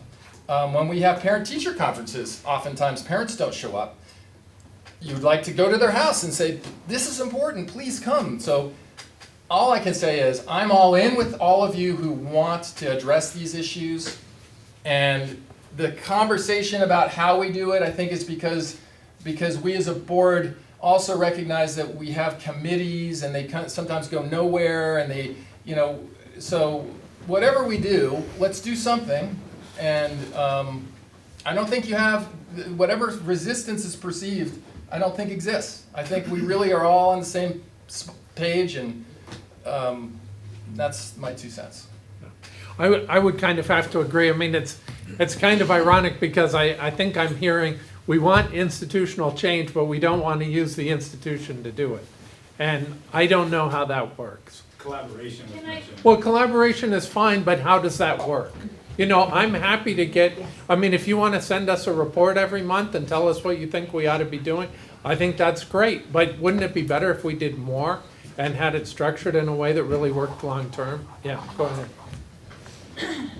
I think we're at this juncture where, I can't speak for everyone, but the feeling that I'm getting from this room is we would like to see the district make an example of themselves, to stand up, spend the $40,000, pick the candidate who's gonna make this the model school district for what public school can be providing to our communities. We have so much money coming into the valley of all these people from Los Angeles thinking that their vision quest will be fulfilled in Ojai because it's the place where, you can love and be loved. And most of those people are sending their kids to private institutions. We're not getting their attendance, we're not getting their money, and we're not getting their buy-in. So why are they choosing those schools? Because the private schools in the valley focus so much on social emotional, on justice, on not having, no offense, one period a day where you jam something down the students' throats, but making it completely fluid in every conversation, being real about these issues, and not saying, we need to form a committee to talk about diversity, just always talking about diversity. And we're hoping that your candidate that you choose is gonna be a mover and a shaker and change the framework. And I've been to the PTA meetings, they're the worst. They're talking about segregating PTA meetings at our school. So, yeah, we're all sitting around wondering, how do we include the Latino community? Because we know it's important, but the way to do it is to completely change the framework. Could I ask, what do you mean they're talking about segregating meetings? Because it's too difficult to ask somebody to translate, supposedly. I stopped going, okay? So it would just be easier to hold a whole meeting in Spanish and a whole meeting. And Mrs. Miners Oaks? I can jump in on that. I think there was a suggestion made because we were worried about the lack of Latino families participating in the PTA. And one of the suggestions was, well, should we have a separate PTA meeting for Spanish speakers? That has not gone forward. That was not an idea that we wanted to embrace. As it is, it looks like we are bringing in some very nervous but willing Spanish-speaking families that I think are going to grow a base in PTA. There's some transition on the horizon, but she's correct in that there was a suggestion about that. And I think as people kind of went, oh my gosh, that would never work, it was not pursued. So hopefully that's the right clarity. But I think, I'm trying to think, Miramani does that, right? Miramani has No, they just segregated stopped and doing just stopped and are combining. No, I've not heard if the families came to the meeting where they were combined, so I'm not sure if that's either. If it'll hold. I'd like to respond to Mr. Whipple's comment that your sample of Food for Thought is an organization that provides a service. And then kind of helps define its relationship to you. And I guess what I think the potential of a committee, I don't think anybody at the Ojai Alliance would care if you appointed it, or then we just defined ourselves as we are open and not to anyone interested, but that you would assume that we wouldn't be providing a service to you. We are an accumulation of trained professionals in various forms. There's retired teachers, there's all of that. We have tremendous amount to offer. I'm sorry, I misspoke. I was talking about food and I money understand. versus, yeah. I guess we don't want to be limited to the LCAP. I do think the way that is organized, and I understand that it's dictated down from the Department of Education in California, it is very unfriendly to cultures outside of English or European. I mean, even myself dissecting, and Marilyn sent me the whole thing. It's like, I need a translator, and I'm an educated master's level English speaking, first language English speaking person, and I'm struggling with this whole thing. So I agree that there are structures, that there are parts of us talking about partnering and being at those meetings. I get it, but we plan to, but we really want to be seen as a resourceful group of people. Maybe it changes every 2 years, the nature and flex in its members, just to accommodate the changes in flux and flow of the needs of the district and the school. But I think it's possible, and in particular to be that place where people of marginalized communities, not just Latinos, but people from, who have children who are transgender and gay, who are really struggling in your district, and other folks that really have a safe place. And they feel this trusting partnership, that there is not just one way dialogue, but both ways. Let us show you what curriculum has looked like, and has been used in Oxnard successfully or other places. I know there's ADL free stuff, but we have some relevant stuff here, and there's really a lot to offer there. So I guess that was my reaction. Thane, if I could just appreciate what you're saying. I think in the spirit of the two-way conversation, maybe at this point, we've discussed it a lot. I think it's been a robust conversation. I'm hearing that there's certainly great enthusiasm from every one of you that you want to continue this participation, this involvement. And so maybe the next step, we do have our regular scheduled meeting in April is mid-April, so we're about 5 weeks between now and then. Maybe we can actually sit down with the entire group. I know that Cheryl and Annette, you guys sat down. I'm not sure if anyone else has sat down as a group with administration, as well as Cheryl and I can work on looking at Oxnard and some other districts that maybe already have some of these things in place. And so we can bring back to you guys in April both the results of a meeting as well as looking at how some other districts are doing this well. Yeah, because this isn't an action item. Right, it's not an action item anyway. I would be interested in being involved. Sometimes we do things where we have just 2 board members and absolutely the group. And I would also be willing to do that, and I like the idea of an advisory committee that we can, I think of the question was asked, and I can't remember who, I'm pointing in all directions. Who do we talk to? Who is the person that you go to? And I feel that way as a board member. Who do I reach out to in the community to hear from on certain issues? I would love an advisory committee that when there is a topic that comes up that I would like more input on, that we know they're having a conversation about these things. They're aware of what's going on in the district, and we can bounce ideas off of and get information from. That sounds like a good way to move forward. I would just say I would have no problem saying, you know, I personally think I would love to start an advisory committee, and I would use everyone on the Ojai Alliance to start with, and if anyone else wanted to join it, they probably would be welcome, and start imagining how we would utilize that committee. Start advising. Yeah. We'll bring back to you in April. All right, thank you. All right, moving forward. Thank you, everyone. Thank you all. Yeah, thank you very much. 7.1.1. Andy, do you want to give us some background on that? Sure. So the next two agenda items are two resolutions for certificated layoffs. This is always one of the most challenging agenda items that we'll have. I'm going to wait just for a moment. Sure. You've got all of our attention. There's a little. We'll just give a moment if anyone does need to step out. We understand. We'll.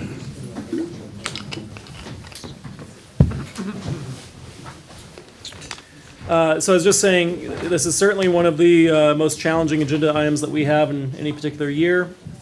State of California requires us that if there is the possibility of reducing our certificated workforce, that we must bring those resolutions to you in March. As a reminder, though, this is only the first step in a multi-step process. This is the worst case scenario. What may happen. I assure you that Cheryl and I, in conjunction with Angie and our leadership team, are trying to find ways, and obviously we're closely analyzing enrollment patterns to see if we're able to bring back at least one or more of the teachers listed here. But again, in March, we have to go with the process of identifying the greatest number that we may need to lay off. So the first one is for our temporary and hourly staff. So these are for positions that might be funded certificated hourly, often intervention support. This is positions that are funded by limited duration funds, whether that's Title I or LCFF or other funds like that. So again, many of these PTAs, many of these positions will be brought back, but by Ed Code, we must provide this notice in March. So that's the first resolution, and the second one is the elimination of particular kinds of certificate service. What we're looking at for that agenda item, or for that resolution, is a reduction of up to 4 elementary teaching assignments. Again, we're hoping that we'll be able to bring back at least one of those, but we've been looking at, since last year, at minimum a reduction of 3. So that's the two items before you. You can take them individually or collectively. But again, the first is a reduction of teaching staff, or at least noticing them that they're at risk of being the position being eliminated at the end of this year. First one's the release of temporary and hourly. The second one is the actual reduction based on enrollment at the elementary level. Is that because of the 6th grade or just general? This is connected to but separate from. So we actually are losing 9 teaching assignments at the elementary level. 5 of those are moving over to Matilaha. So when we say 4, it's a net 4 accounting for those 5 moving over. Now, I noticed it says roll call here, so do we actually need to do them separately? I'm sorry, you're right. We did actually change this resolution this year, and we are doing it as a roll call. So Thank you. I'll move to approve resolution 181912 on non-reelection or release of temporary or hourly certificated employees. Is there a second? I'll second. All in favor? Aye. Aye. We're going to do the roll call. Member Griffin? Aye. Member Ruff? Aye. Member Shanahan? Aye. Member Weil? Aye. Member Whipple? Aye. And do we need a motion and a second to go to the roll call vote? So do we have that for 7.1.2? I'll move 7.1.2 for approval. I'll second. Member Griffin? Aye. Member Ruff? Aye. Member Shanahan? Aye. Member Weil? Aye. And Member Whipple? Aye. And these items are the most difficult we do every year, and it's always really frustrating because the budget process requires that we do this, even if we don't end up with layoffs. And so it puts everybody in an awkward position, and it's difficult, but we don't have a choice. So that's right, and just a reminder, actually, one thing I left out, again, I mentioned for the hourly and temporary employees, nearly all of them are brought back every year. Typically, the actual individuals who are laid off under that second resolution often are without a job in our district, or they might begin doing the hourly, transitioning into hourly work. We are fortunate this year that with your approval at our last meeting of the 3 TOSA positions, that we will likely be able to hire some of these individuals into either the TOSA assignment or to backfill the teachers who are selected into the TOSA assignment, that they can actually go remain on our campuses teaching at the elementary level. So we are hopeful that despite, again, a reduction potentially of up to 4 FTE, for those in the audience and at home, FTE full-time equivalent, so 4 actual teaching positions, that we will be able to hold on to them for at least 1 year. Thank you for the clarification. That's good.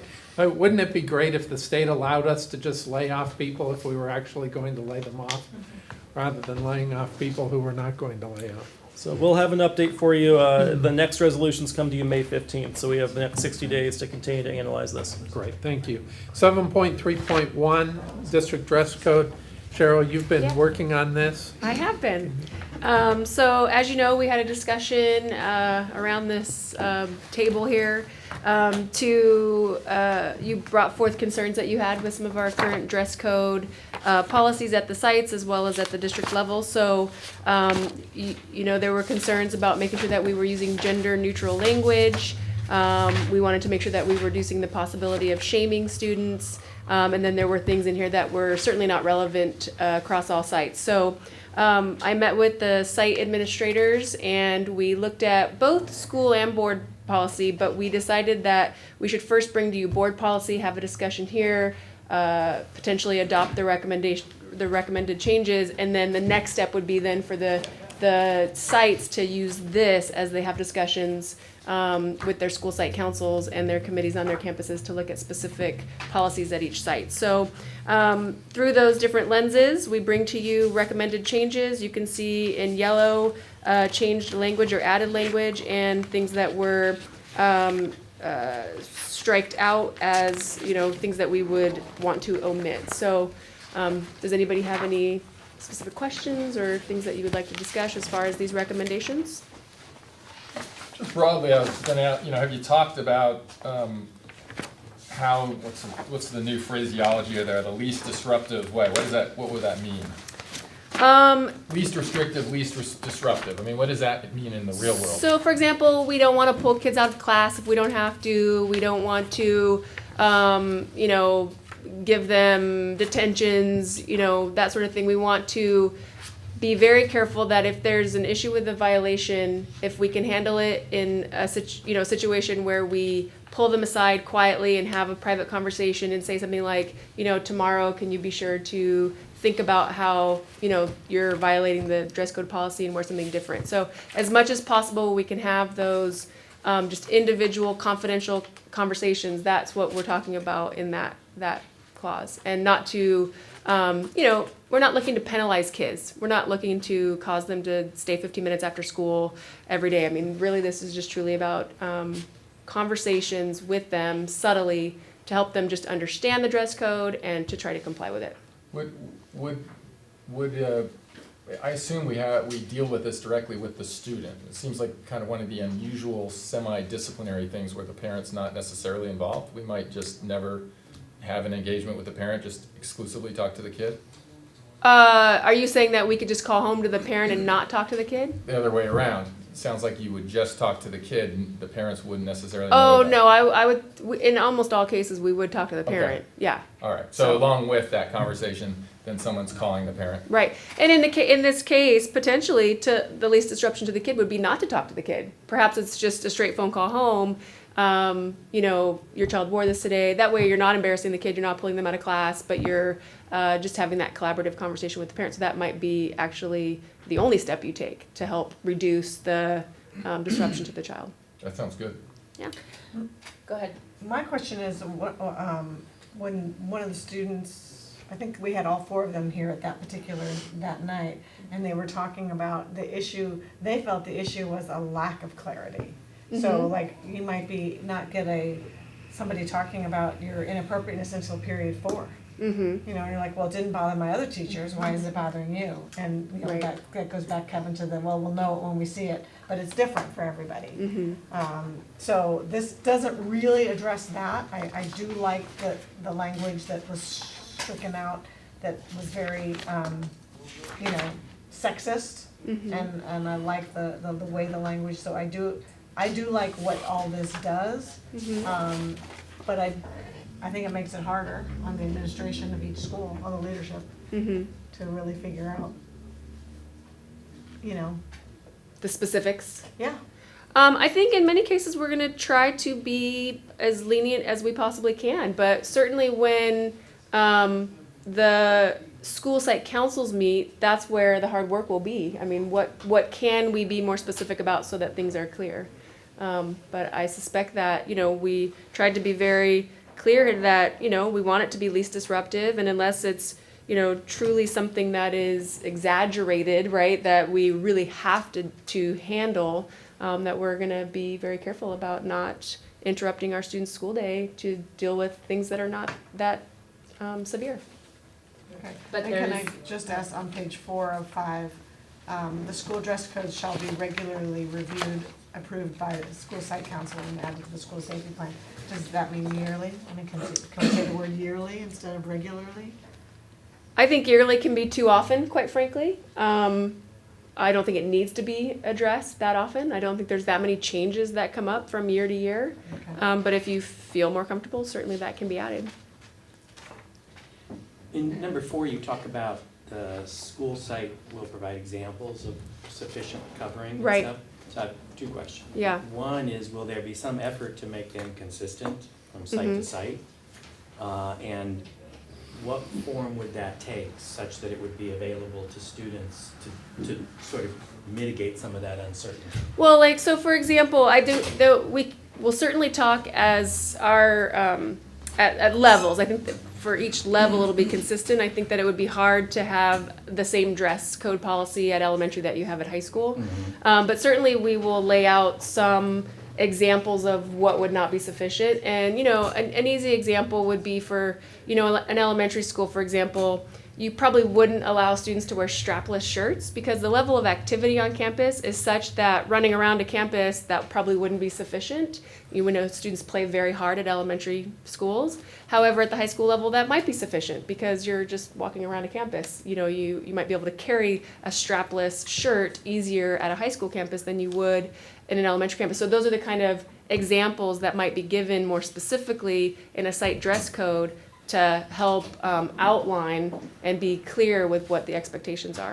You know, another example, you know, we took off some of the specifics for shoes. We have a simple umbrella item here of shoes must be worn at all times, but many of us do still feel that closed-toed shoes are more appropriate for elementary campuses, not necessarily at all for junior high and high school. It's not necessary, but when you're running around playing, you have PE built into your school day, you don't change for PE. You have wood chips that you're running on, you know, it makes sense why that's an appropriate specific item to have on an elementary dress code. So I'm sorry, because you Go were ahead. meaning to. No, go but ahead.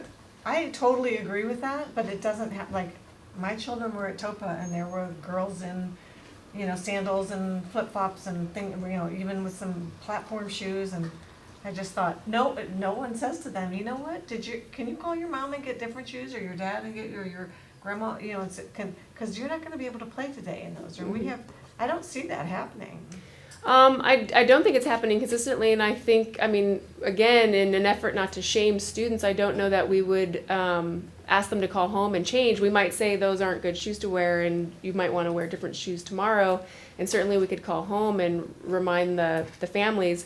I did look at a lot of other districts' policies, and one of the things that I did like was a district that broke down what was recommended and then what was allowed, and then what was not allowed. So for example, you might allow sandals if the parents feel, and I don't know if this was you, Shelley, that said this at the last meeting when we talked about this, but if a parent wants their child to run around in flip-flops, that might be the parent's, you know, discretion to say that. We, the school, might recommend closed-toed shoes because we think it's safest, but we might not punish or penalize or shame or, you know, embarrass a kid because they're in flip-flops, you know, And there's so. sometimes an economic reason for flip-flops. Potentially, yeah. So I'm gonna, as I work with the sites, I'm gonna ask them to consider using that sort of language. I think that might help, you know, sort of scaffold what we recommend, but what we also don't have to police, right? What I was gonna speak to was so what is being policed? So if we're trying to do this, without shaming, which is what I'm so desiring, but I think that there are times when if a student has a shirt on that is threatening to other students on campus, will that be addressed at the moment, or is that just a please don't do that again? Oh, I mean, no, I think that there are things that might be addressed in the moment. And I think that what we would ask of our teachers and our administrators is to do that in the least disruptive way possible. So it's possible that you see the shirt and instead of embarrassing the kid in front of the class, unless you feel the need to do so, unless you feel it's so extreme that you need to do so, that's different. But maybe you call administration and say, can you catch this kid during passing period and have a conversation with them about turning their shirt inside out? So, you know, again, we don't want to be overly embarrassing students who, you know, weren't thinking about what they put on, you know, that day. So, but there might be extreme cases where we do have to handle it in the moment, right? I mean, there might be, you know, outfits that are too far past what we allow, and that we have to pull the student aside and send them to the office if that's the case. It seems like what you're describing is a sea change anyway. I mean, it really does seem like it's very different than how it's been done before, and I'm sure that there will have positive consequences. The change? Yeah. Yeah, I do too. I do too. I think so. I think we were moving in that direction anyway, and that's why things haven't gotten policed, you know, all the time, and it gets missed the first 3 teachers. And now we just need to make it more clear to everybody that we're not going to be overly penalizing or addressing issues if we don't feel that there's a dire need in the moment. I think interestingly, tying in with our, you know, having conversations in smaller groups, yeah, with having diversity and social justice, it's all tied in. So if someone is wearing something offensive, it's easier to bring it up, perhaps. Or if someone's wearing something that someone else finds too revealing, that can be, you know, so those might be this might all actually be kind of one of the pieces. Mm-hmm. Good point. All right, any other comments? Do we want to take action? I'll move to approve. Changes that you made, Jen? I'll second. All in favor? Aye. Aye. Aye. All right, Thanks for your Cheryl? work on that, Joe. Thank you, Cheryl, I appreciate Yeah, that. Well, it's just the beginning. Now the site work is next. Yeah. But. Yeah. The chaparral graduation requirements, I think, there you are. Thank you for Becky, great. staying. Thanks for being here. Thanks for waiting so long. Oh, it's been interesting. So Chaparral had the same graduation requirements as Nordhoff had a few years ago. And then Nordhoff has had some changes that we have not adopted. And we have considered all of them. So for example, Chaparral still has a 2-year math requirement rather than a 3-year math requirement. And we did think about bringing that change to you. We do fairly frequently get juniors and sometimes seniors who have not yet earned any math credits, so that would be a challenge. Nordhoff switched their health and geography requirements from 5 credits each to 2.5 credits each when they brought in the College and Career Foundations course. And we did not make a similar change. And one of the reasons we didn't was because we don't have the College and Career Foundations course. But what we have found happening, and we have a few examples currently, is we'll get students who are close to graduation and have more than enough credits, more than 225 credits, but they're missing 2.5 credits of health, or they're missing 2.5 credits of geography, even though they maybe have 15 elective credits beyond what they need. And so what we're proposing at this time, and we're still looking at our requirements and what we need to do, what we would like to do is match Nordhoff with the health and geography, but add in 10 credits required career technical education. Currently, there's 10 credits under fine arts that can come from either fine and performing arts, foreign language, or career technical. With the alternative dashboard that's still being developed, the college and career readiness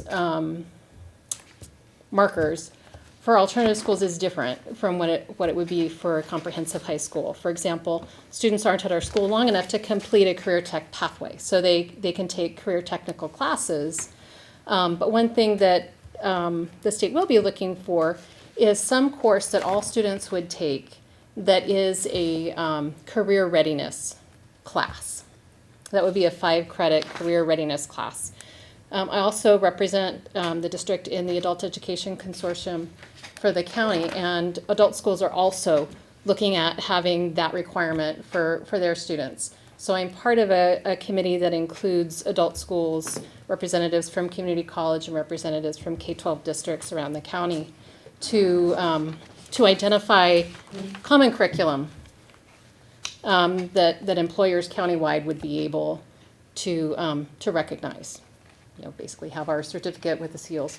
But in thinking about requiring that of our students and knowing that Nordhoff offers the Career Foundations class, with those 2 classes by themselves, the students would have met those 10 career tech requirement units, but we also have 4 career tech classes offered on our campus.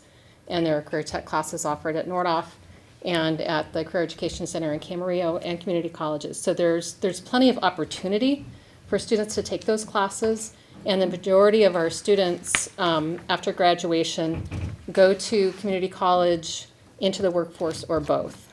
So making sure that they're adequately prepared for that is valuable, and I think one way that we indicate to the students that it's valuable is we don't just provide it, but we ensure that all students are getting that training.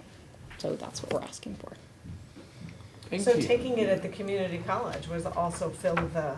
Yes. So one of your WASC thing that they were so impressed with was that how often you recommend students to take a class at the community college while they're here at Chaparral, and they have the support here, and they get the idea that, hey, I can do that and I can be successful. And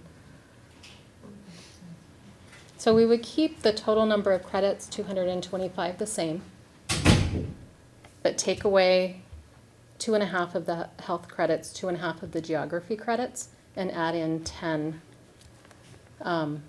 career technical separate from the fine art. So we'll pull the other 5 from the elective requirements. so lowering the art requirement also. No, we would keep the fine art, which can still be fine and performing arts, foreign language, career tech, but also have 10 credits that are expressly career tech. Nordhoff currently requires the College and Careers Foundations class, which is 5. We're adding another 5 because we know that we're going to be requiring our students to take that class. Well, because they don't come to you until they're junior or 16, they've already had 5 of it. Well, most of them will have had it. We do get students who haven't been at Nordhoff, or we get students that didn't take that class or who didn't pass that class, but there are other ways for them to get those 5 credits. And they'll have 5 that we'll be requiring on our campus anyway.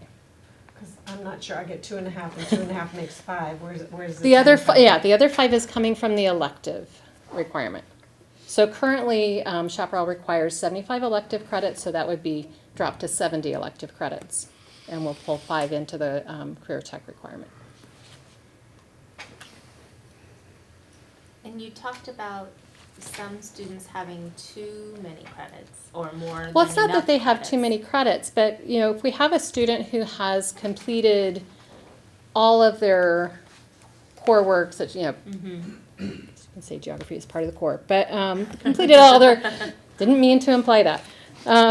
They've completed all of their English, they've completed all of their math, their science.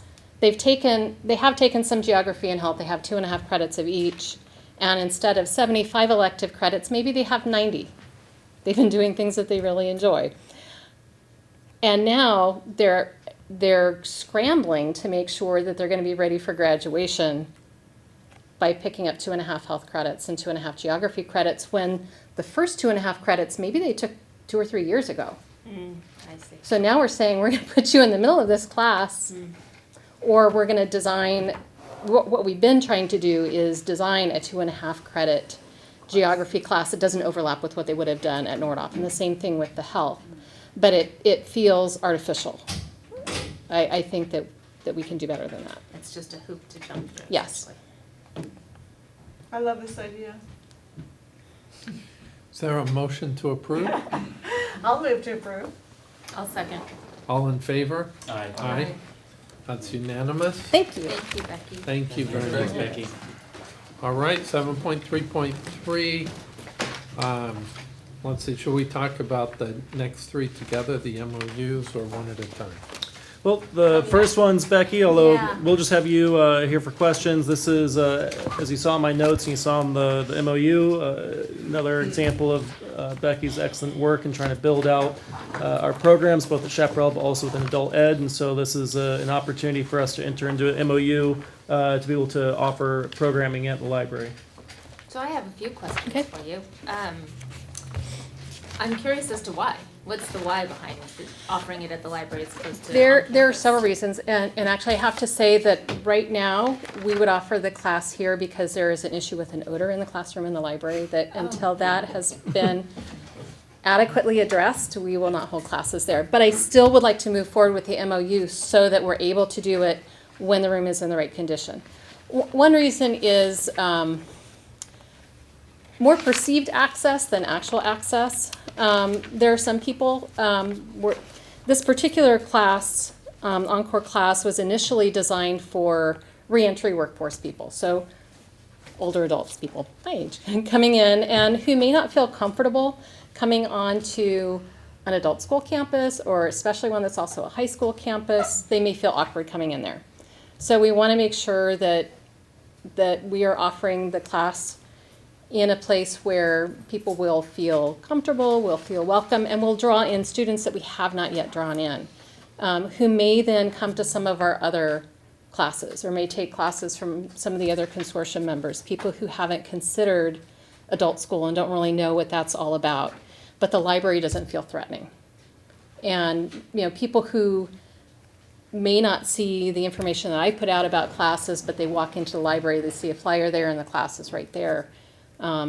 Maybe they'll go give it a try. So we saw it as a combination of expanding our options in terms of timing and location, but also finding a way to bring in students that we haven't yet reached.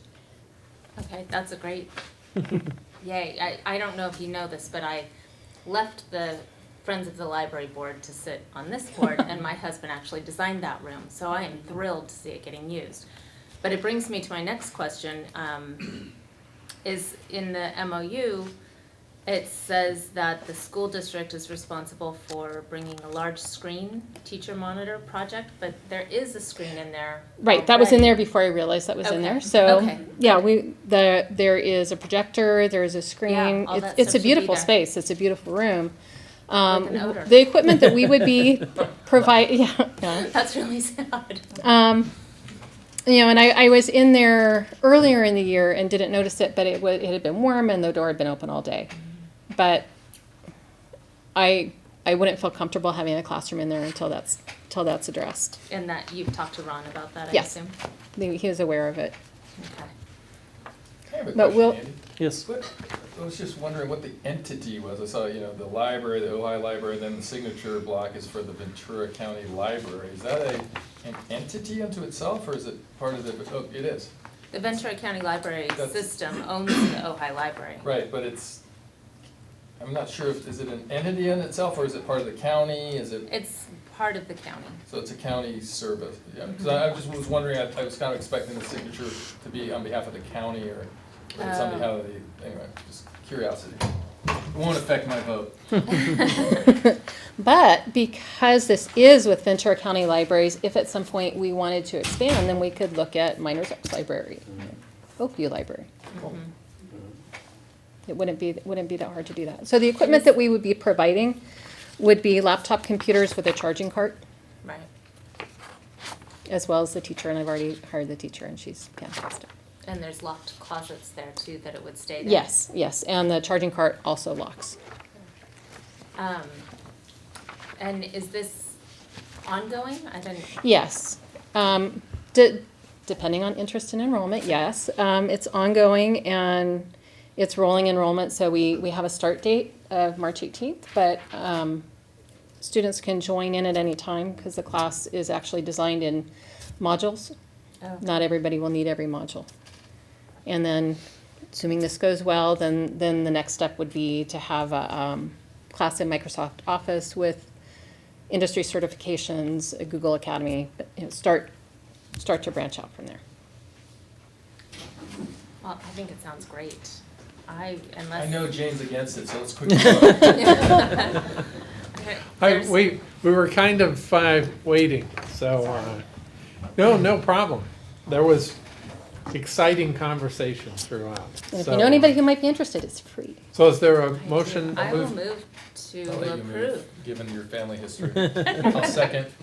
All in favor? Aye. Aye, that's unanimous. Thank you.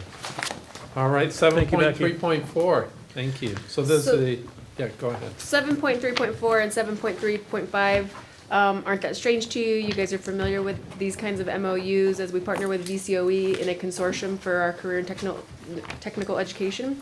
They're coming to you early for 2019-20, and the reason is because there's a new funding source for the program, the K-12 Strong Workforce Program, and under the lead of Tiffany Morse, we're applying together as a consortium with other districts. And so she'd like to use these agreements for evidence as she applies for the funding which the application is due, I believe, this month. So she asked the districts to bring the MOUs early to our board so that we could have them in place, and again, she can use them as evidence as she applies for the K-12 Strong Workforce Program for all of us on behalf of the consortium. Great. Do we have a motion to approve 7.3.4 and 7.3.5? I'll move. I'll second. All in favor? Aye. Aye. That's unanimous on both. Andy, it looks like you're prepared. Yes. You've got a lot of paperwork here for 7.3.6, recognition of Women's History Month resolution. And you know what? I'm actually going to hand this over to Shelley because after the materials went out through email, Shelley and I discussed making some potential changes. And so you'll see a redlined version from, it's redlined relative to what you received on Friday and what was in the public packet. And then the final page is just the clean final copy. And it looks like, are these the extras, Kathy, for the back, or do we already have the updated version in the back? Should be both, but if you have too many, then yes. Oh, we can add it back in. Which one is that? I just found this, well, we'll discuss this a bit. Are you sure I took it out? Particularly important in the establishment. Oh, I see. But I put it up, I just combined. Yeah, Do you want to because I walk did- through the edits? Sure, just, I know Thane doesn't like our resolutions that go nowhere, but I think vision and stating what we believe is important. So I kind of looked at our old resolution and decided to add some things. So I don't know if we need to go through it or if I should just read the resolution. What do you guys want? Feel free. Read it and then we'll. All right, I'll read Then everyone can hear it. the edited version. Whereas women of every race, class, and ethnic background have made significant and historic contributions to the growth and strength of our society in countless recorded and unrecorded ways, fighting not only against sexism, but also against many intersecting forms of discrimination, including discrimination based upon race, ethnicity, class, disability, sexual orientation, veteran status, and many other categories.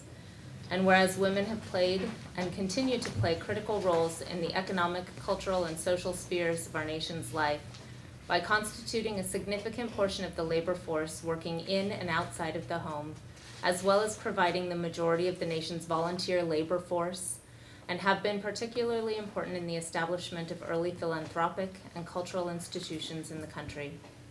And whereas women of diverse backgrounds have served as leaders in the forefront of progressive social change, not only to secure their own right of suffrage and equal opportunity, but also to abolish slavery, promote fairness, equality, and safety in the workplace, and advance the modern civil rights movement, which create a more equitable and just society.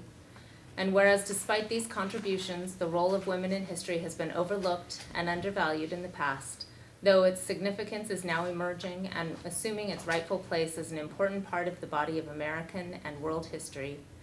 And whereas the leadership of women in elected office, including our own school board, Ventura County Office of Education School Board, our representatives serving in the California State Senate and Assembly, as well as our representatives in both houses of Congress, serves as an example of community and civic engagement for girls and women in our district. Therefore, it is fitting and proper that the Ojai Unified School District Board of Education proclaims the month of March 2019 Women's History Month and encourages all district schools to commemorate this occasion with appropriate instructional activities. And we have And for your sake, instructional we do have activities. the instructional activities that we received back from our principals. We have a few copies for the public as well.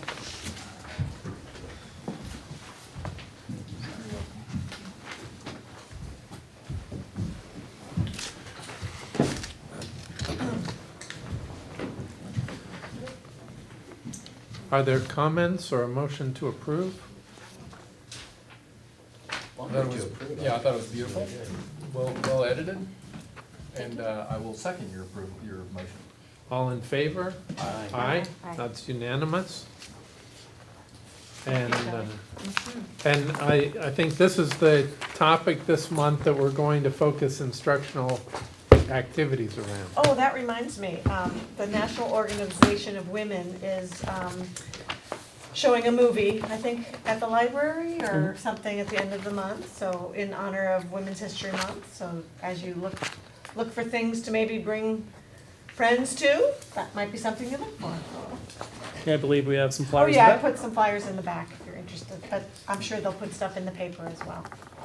And in addition, just a comment, in addition to trying to focus around one of our monthly resolutions on things, it seems to me that it would make sense for us to vote these resolutions in the month before the month rather than midway through the month that we're recognizing. If we could For an anti-resolution guy, that's kind of a practical suggestion, I like it. I'm actually glad that that came up because I kind of felt that way about the next two resolutions. I'm like, you know what? Every month is Music Month in our schools. Right. And every month is Art Education Month. I mean, we don't separate that out and celebrate it in a special way in a month. So I kind of feel like it's, oh, everyone in the state is doing this, let's just do it, we've been doing it for years. It's like, I kind of like to say, we don't even have to do that because we recognize the importance of music every day. Should we have a yearly resolution at the beginning of the year? This is the year of.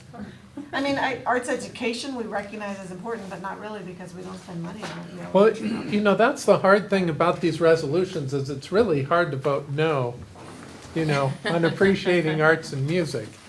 On the other hand, we do a lot in the schools for arts and music. And so that's why I've suggested in the past that maybe we focus on one. But then when arts and music came up, I'm not the guy who's going to say we're not going to have an arts and music month. So, Why don't we resolve that in the future we'll have a performance by somebody when we do that? Like, you know, kind of a special meeting where we have some kid or kids perform and, you know, rather than just this. What's Jim up to tonight? He's in the play. Dress rehearsal for the musical. He's doing music and arts. No, I'm thinking more Let's do little both. kids, of course. Christian can come dance. Yeah. Perfect. All right. So we don't have to do it, but is there a motion to approve these two resolutions? I will move to approve the Music in Education Month and the Arts in Education Month. I'll second. All right, all in favor? Aye. Aye. Any opposed? Let me just point out on the music, that we do recognize the Ojai Music Festival for its incredible contribution to our district. by bringing in instruments and the third grade, the traveling. Petting, it's not Petting petting zoo. zoo, what is it? It's Music band. Music band, but band. don't they have a name like that? He's pretty good at naming And What content. am I I also, thinking of? Music band? Music- I'm in, definitely just music making band. stuff up here. and I also would like to recognize our PTAs in terms of our arts education in our schools. Without the contribution of our Yeah, he was PTAs, better we than really me for a wouldn't be while. able to provide the arts that our students have. Correct. Great, thank you. All right, we're on 7.4.1, the item we've all been waiting for. I saw I Patty come did in. too. She's on her way. What's that? She's on her way. She's on her way. Oh, okay, okay. Why don't we By it? Yeah. skip that for a second and go to measure J? Come on down. So we'll Bring have, Adam Cutter up. Did you see that? Yeah. I saw it too, what was that, where was that? It's on the change order, they referred to him. Oh, as that's Adam right, okay, Yeah. yeah. So You'll we'll have be- Adam, and actually, Alan, want you Alan. coming up as Yeah. well at the same time. I'm Patty, very, you'll be next. Okay. very happy to introduce Alan White. He is our second bond manager, the long-awaited second bond manager. We had Thane and Shelley, right? Nope. No, Jane, sorry. Good to see you again. On the interview panel, it became very clear to us during the process of recruitment and interviewing. Alan had the exact skill set we're looking for. He comes to us with more than 30 years in construction, both, actually, I found it very fascinating during your interview talking about the role that you played in bringing pistachios to California, building multiple pistachio factories. And then also has been a local general contractor for multiple decades, as well as a local building material supply vendor. So lots of experience in both on the contractor side as well as on the vendor side, and so brings a great wealth of knowledge and experience working directly with contractors, which remember this role, as we've kind of talked about, Adam is the 75% desk project manager, 25% kind of in the field. Alan's going to be serving kind of an inverse type of ratio of time in the field to time at the desk. So Alan's background is excellent in all respects, but especially as we're looking to have someone who really knows how to hold contractors accountable, make sure that if something's going to be done on Monday, that's actually completed on Monday, so, or at least that week. Tell you which Monday. So Alan, welcome aboard. He started with us 2 weeks ago, and Adam and he have hit the ground running. They had a very busy February break, and so I know that Adam's going to give us a little overview about the latest on these projects. We did, as Andy alluded to, Alan started over President's Week, and that was the week we started the blinds installation, and we also painted Miramani over that break. So Topa, San Antonio, and Chaparral have all had their blinds installed, and as you guys have noticed, probably as you drive by, Miramani has a fresh coat of paint all over. So we are just finishing up the punch list for Miramani, but everybody seems to be very happy, and the crew out there was fantastic. So it was definitely, baptism by fire, but it was perfect to kind of jump in, and Alan was great, jumping right in, holding the painters accountable and everything, exactly what we'd envisioned. So moving forward, we've obviously picked it up a notch. We have 5 roofing bids open right now. We have the Nordhoff Library has been posted, and the bids are open for that now. That is closing. Bid closes for that May 1st. So that's ongoing, and we also have Miners Oaks and Topa Painting scheduled to be posted next week. All of these are slated for this summer, obviously. Who chose the colors? It was for all of them. I mean, is each site choosing its own color somehow? Correct. Yes. Like through a. It's a collaborative. It's a collaborative Lot of discussion. And a lot of very strong opinions. Yes. As you know, Exactly. we like the word collaborative. Yes. Apparently you have an opinion. I was just curious. Yeah. So those are dropping. Some of them, like I said, are already posted as well, and we've got a couple that are going to hit the website next week. So on top of that, we are also still working on the Matilaha Gym, the pool, and developing some other scopes for some HVAC and paving that will either be A, during the summer, or B, throughout the school year. So clearly, we have our work cut out for us, and we haven't slowed down yet, which is nice. So scopes on the pool would be just to identify the job, basically, so that we'd be in a position to get bids. Correct. We actually have a bid walk, or a meeting with the contractor, I should say, later this week and another one next week, so, for the pool. Yeah. So, And have we gotten some reprieve from the county on the issues that have always been? They're allowing us this summer. Cool. so Can I we're pushing ask hard. I don't know if this is directly, that's something that you guys can answer, but maybe Andy. So two of the projects you mentioned, the blinds and the library, made me realize, so I was at the Nordhoff Library, and the librarian obviously has to start packing up books. And she needs time and help. And so I was wondering, well, can our Measure J funds pay for extra hours for her to be packing up, or how? Because assuming when she's on duty, she's doing the jobs that she's supposed to be doing, then how do we get this library prepared for a June 20th, wreckage? So we are increasing her hours. I approved that last week. She's normally a 6-hour a day employee, so it's going to be going up to 8, 4 days a week, 6 the 5th day, just for the remainder of this year to prep for the summer. And does that Measure J funds? So technically, we could make an argument for it, and we'd be right. But the value of the total amount that we're going to be paying in additional salary is sufficiently low that it's not worth the potential audit headache, because we are not allowed to have any current salaries of individuals who are not directly working on the bond being charged there. And so again, we'd be appropriate according to our bond language to do it, but it just is something that the auditors wouldn't like, and so we're going to just pay for it out of our general operating. Okay, so the second question is the blinds. I know that 2 of the classrooms at Topa Topa were not reblinded. Reblinded. Supposedly because they're gonna be torn down, which David talked to us, I think, a couple years ago, and I thought the last I had heard was that they weren't gonna be torn down. I think it's 20 and 21. The last portables? Not the farthest ones, but the fourth grade. Next to last. Yeah, They're going to be next to last. transitioning to storage. So then what happened, like, same thing, like who helps those teachers move all their stuff? Or who pays, how do we? So again, it's going to vary depending on the circumstance. So if we're talking specifically about transitioning those classrooms to storage, that's not a Measure J project. That's an operating decision that we're making based on the best use of those classrooms. So that would be just our general operating fund would pay some amount to assist those teachers in moving. So they're not coming down, those classrooms, The current plan is to no longer do it. but they're kind of falling down. Yep. Okay. No, they look.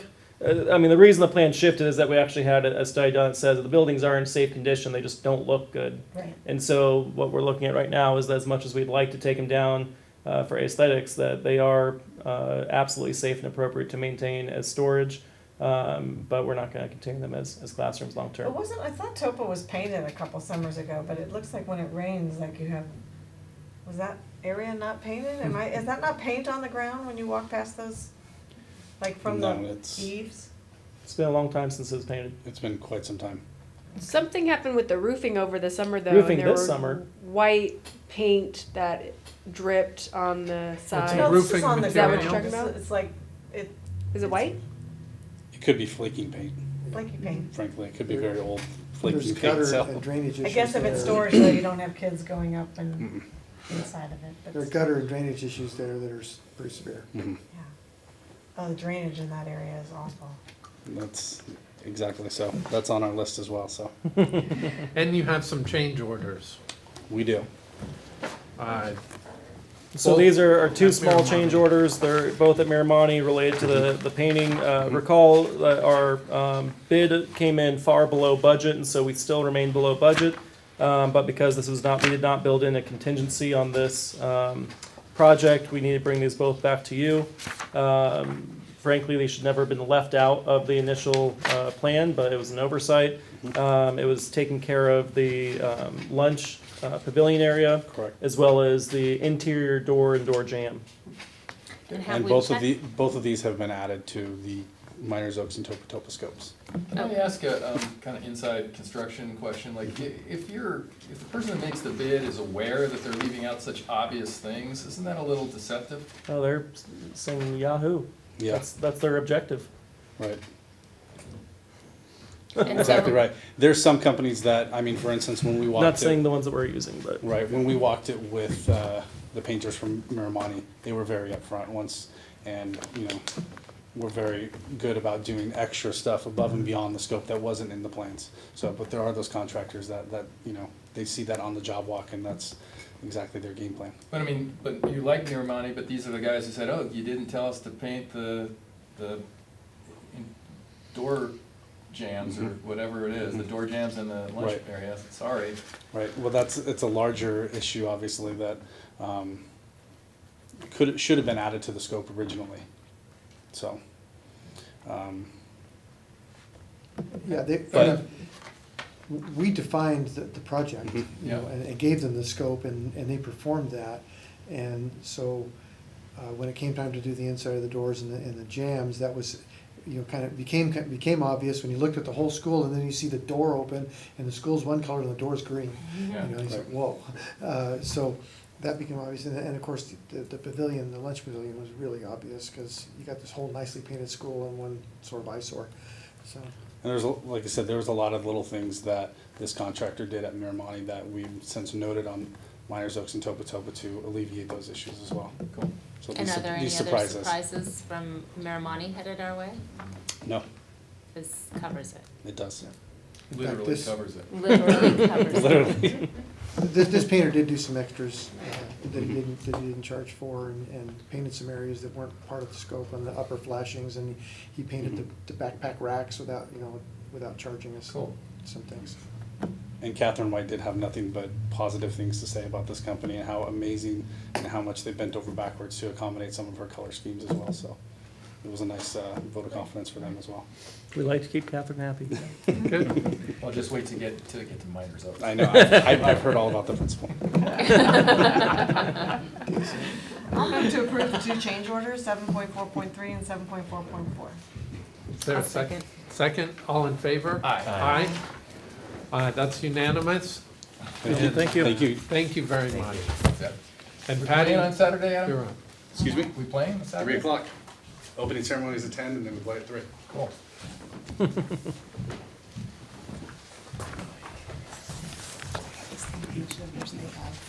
Oh, thank you. Okay.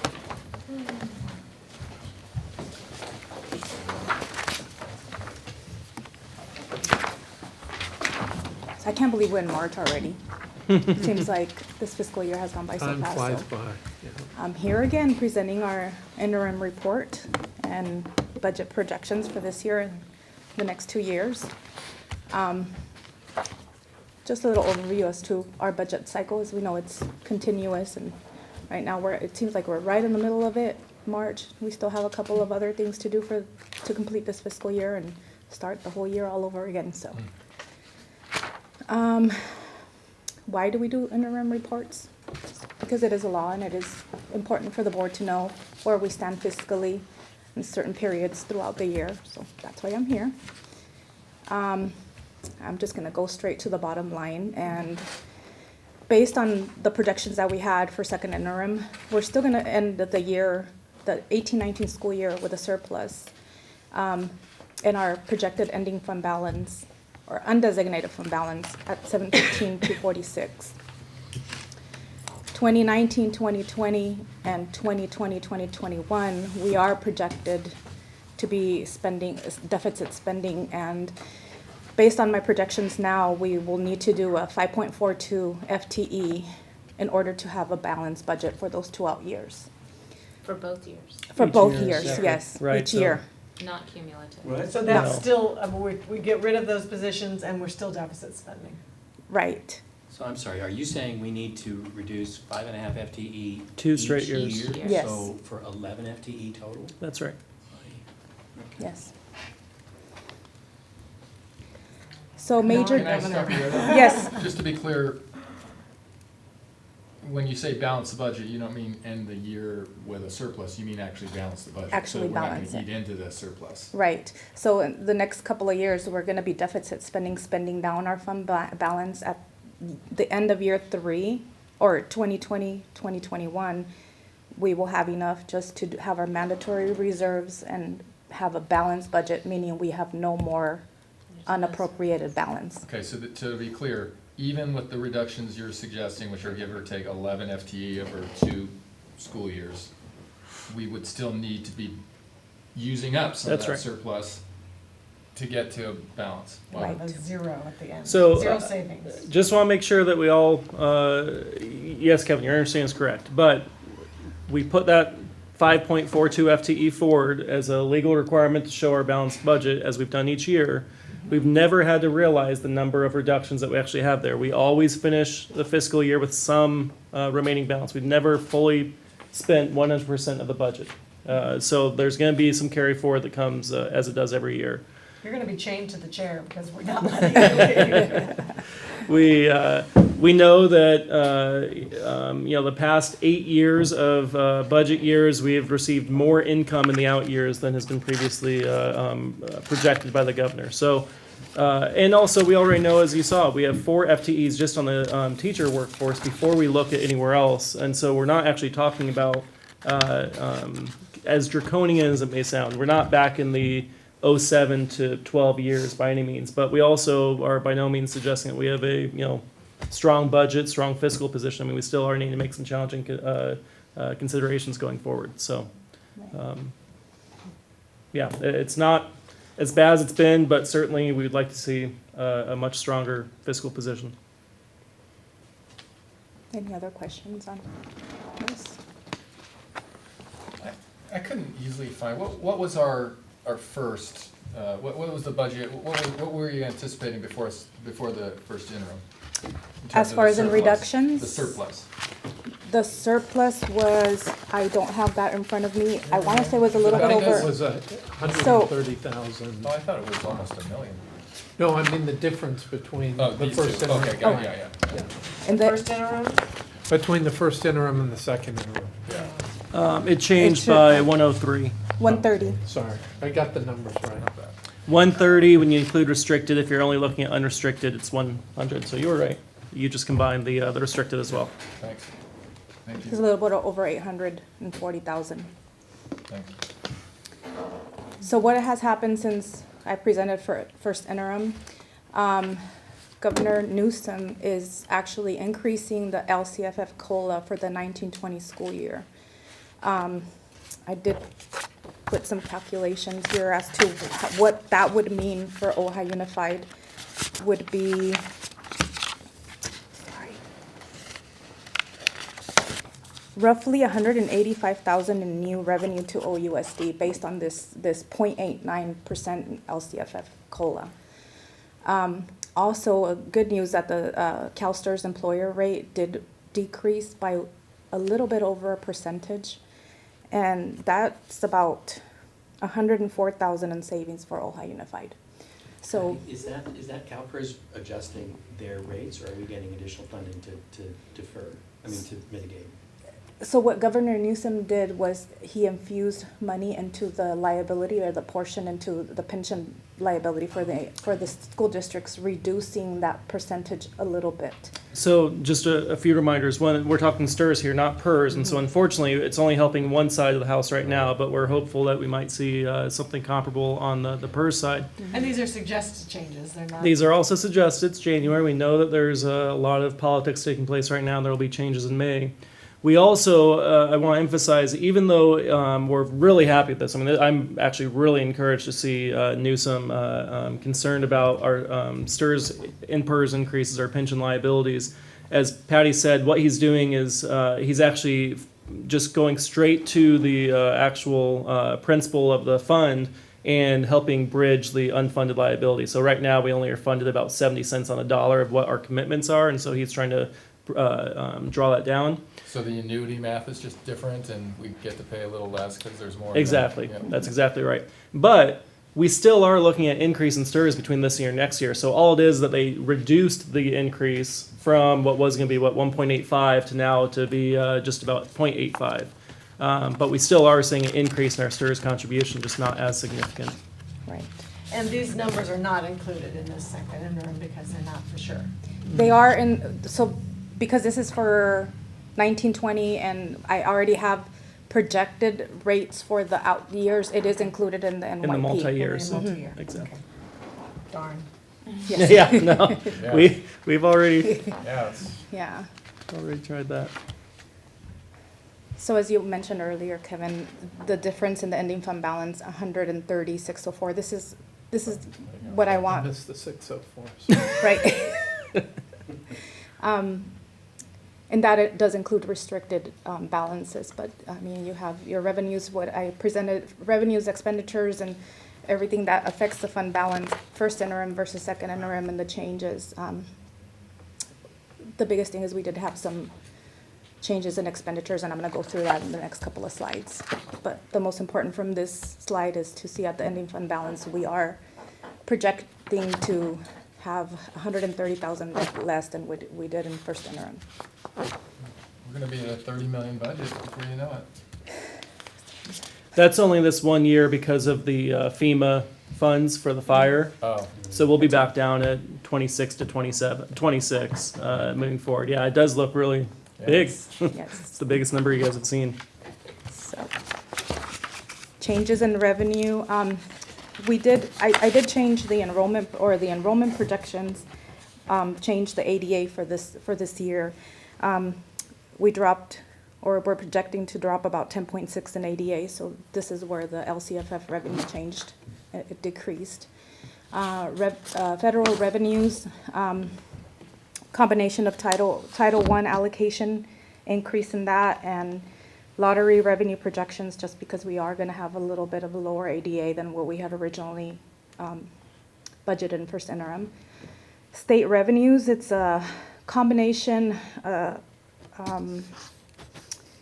We got the classified school employees professional development block grant. That was about $20,000. I'll give you the exact amount. And then it got offsetted with a couple of other state revenues, which it was the decrease in the lottery. Local revenues, we are projecting to get about $65,000 more in donations, which is really good. Our schools are getting donations for a lot of things that are happening at the sites. Any questions in the revenues?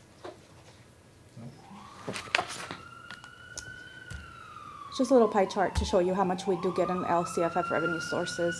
It's about 75% of our total revenue. And it's actually a little more, but because, as Andy mentioned, we do have that $2 million under federal revenues.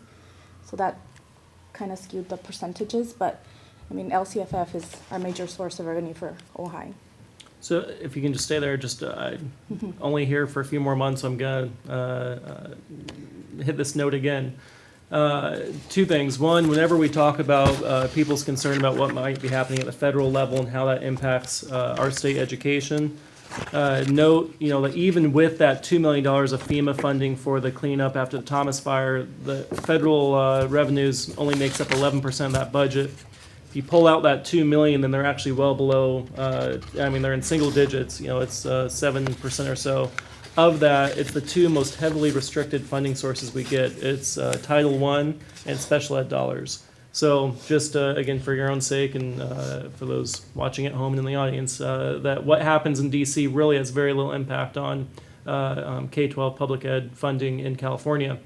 Going to the former board member's comments earlier tonight, though, what does Texas do? I'm actually, as you guys know, currently in the housing market, and I'm looking at property tax rates between 2.3 and 3%, depending on the areas I'm looking. So of that, about 2% goes to public ed, and the others go to other locally funded priorities. So Thank Prop 13. we can thank Prop 13. So when we talk about all the various initiatives of trying to increase funding to California education, that while we have Prop 13 in place, we'll continue to be among the lowest funded states in the country.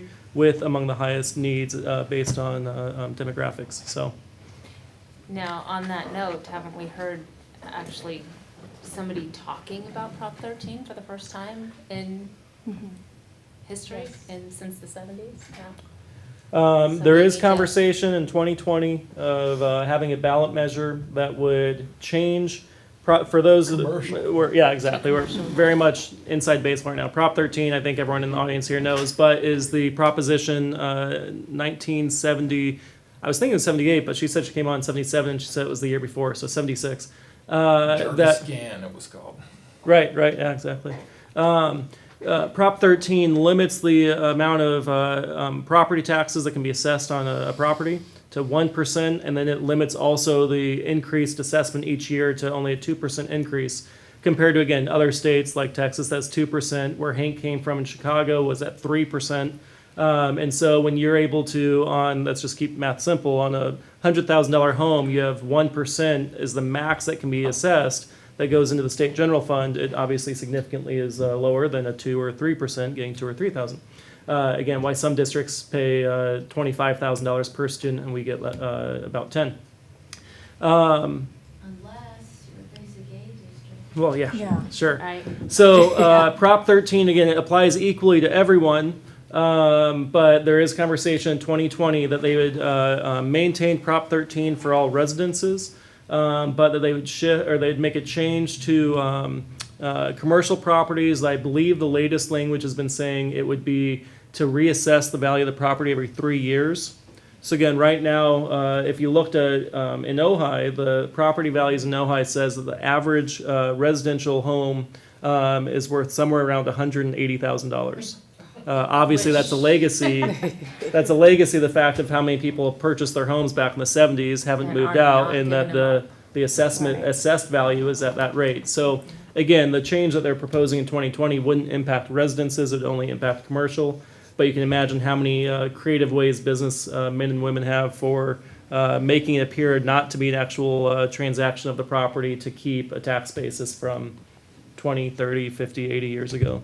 In fact, I believe actually they said that the LA Clippers, when that whole organization changed hands and the properties connected to it, that they did it over multiple years with less than a 50% transition in a given year. And so they're able to actually use Prop 13 to save a billionaire multiple tens of millions of dollars. Hey, billionaires need money too. Hey. So yes, there's conversation about Prop 13. Oh, I'm just glad there's conversation. I am too. I'm 78. Amy actually. Thank you. She said she started the year before Prop 13. She may have said the year before, I thought. She I said had right a after. conversation recently about basic aid again, and it's my understanding it's not a discretionary thing, right? It's just solely based on the. It's just purely based on the property values of taxes, yeah. right? So once again, if we actually had, a higher percentage of housing turnover, inventory turnover, then we might be competitive for it. But given the fact that there's so little turnover, our property taxes just don't merit it. It still is all based on 1% of assessed value. It just is about what your assessed value is. Yeah. Sorry, Patty. No. Good conversation. That's a good pie chart. Yeah. I like pie. So do I. Since we've been here for 5 hours already. Changes in expenditures from first interim. The biggest change, if you look at this slide, is under services and other. We had a whole bunch of changes in that category. 22,000 of that can be attributed to new money from the classified school employees professional development block grant. And I budgeted that in the 5,200, which is conferences, because it is supposed to be for professional development, and I'm thinking that we are going to be using it for conferences or something of that sort.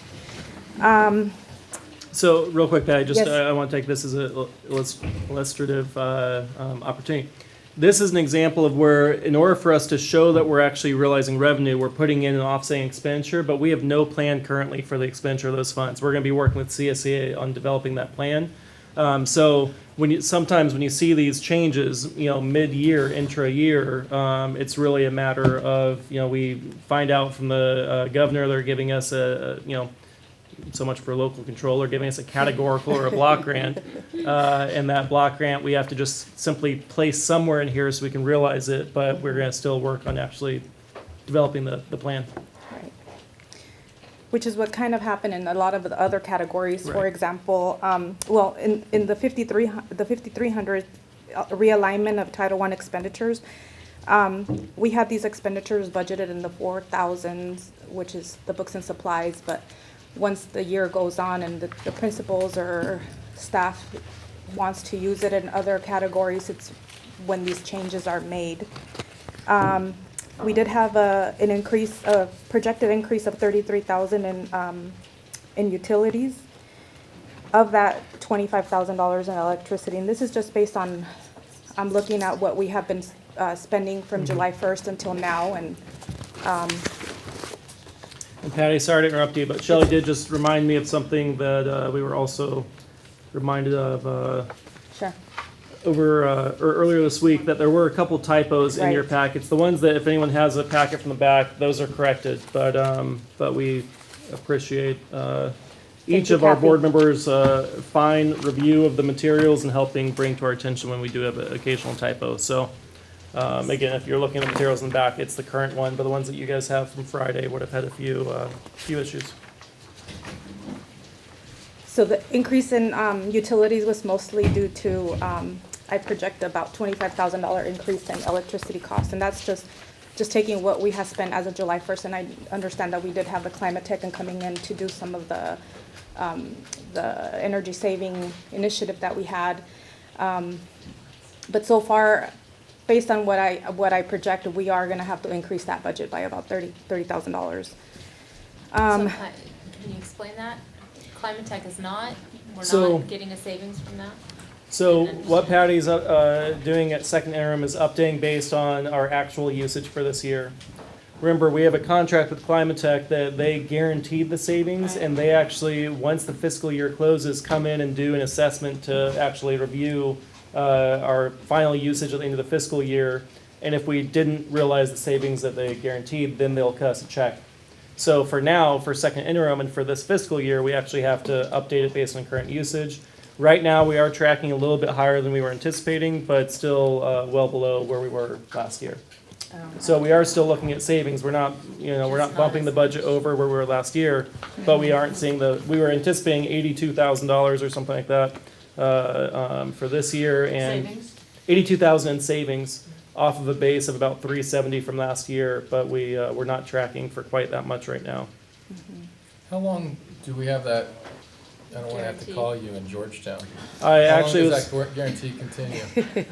I just emailed Patty, Alan, and Adam earlier this week saying, please, someone remember this. It stays in effect as long as we maintain a contract. We're paying $8,500 a year for them to monitor. And so what districts do is after 3 or 4 years of realizing the true savings we're supposed to get, then they'll end the contract because there's no reason to assume anything would change in year 5. If we aren't getting it, though, then obviously we'll just keep it going. So And it gives them an incentive to tweak maybe a little bit and do some more work. exactly, absolutely. Yep, that's exactly right. Yeah. Another big increase in the 5,000s was an increase in 5,800, which is the professional services. We had a mental health clinician that was previously a salaried employee that became a professional consultant. We had maintenance in Miramonte for an AC installation in 9100, and we did have an increase in 72,000 due to some of that donation revenue we were receiving that is to be spent in professional services. Now, capital outlay, we had a little increase, and that's due to the soccer shed over at Nordop High School. Andy, on that conversion of that employee to, I assume that's the independent contractor? That's right. Why wouldn't there have been just an offsetting credit somewhere that? There is, it's coded at a different level. So the classified salaries you see dropping by 15,000, 14,798.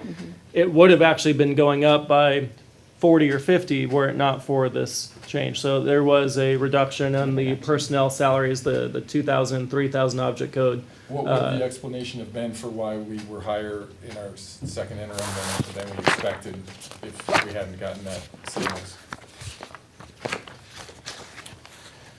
You know what I'm asking? Oh yeah, absolutely. So it looks like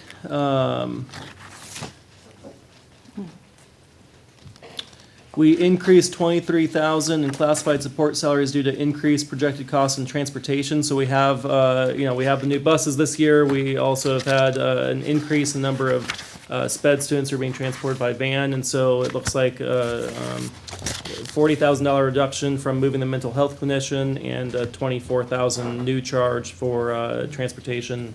Nets out for the most part.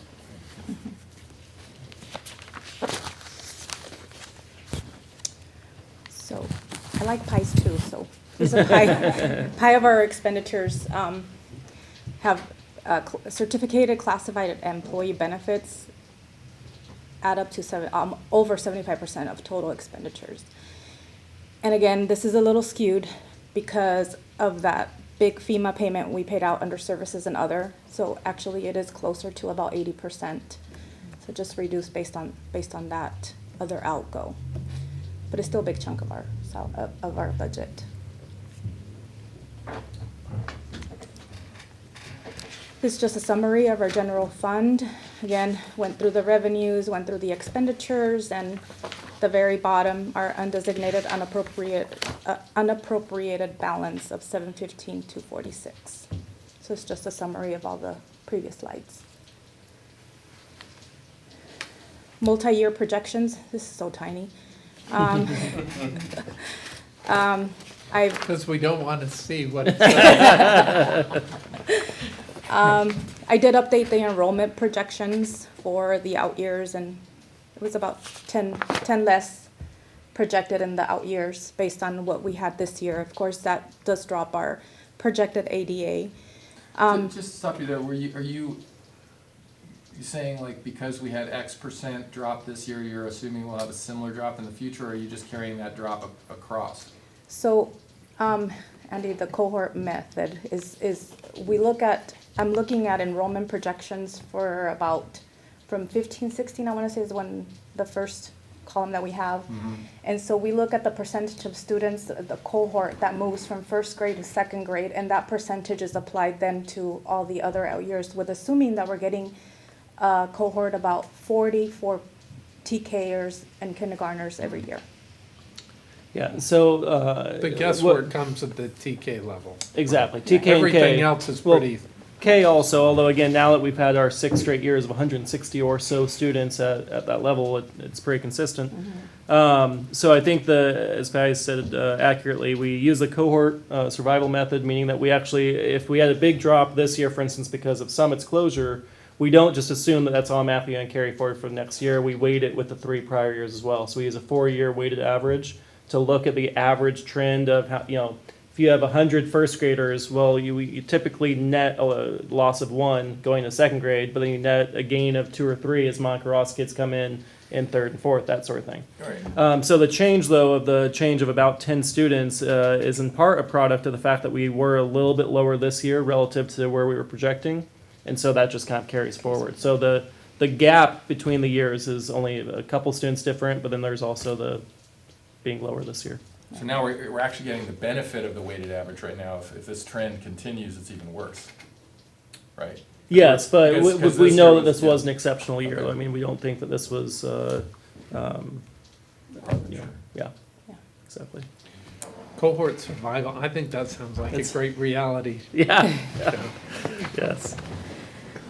I mean, the good thing at this is the unduplicated pupil count percentage has been steadily increasing. I mean, if we look at, we're projecting in the 3rd year out to be close to 53 and a half. Let's see, on this, I updated the CalSTRS employer rate. The CalPERS did have a slight decrease, and let's say it was like a point something of a percentage for the out year. And again, these are just projections for next year. They're still not set in stone. The most important thing of this slide is the personnel reductions at the very bottom. We're looking at $469,000 for both the 1920, 2021 school years, and that equates to a total of 5.42 FTE, taking all teacher, classified, and management into consideration.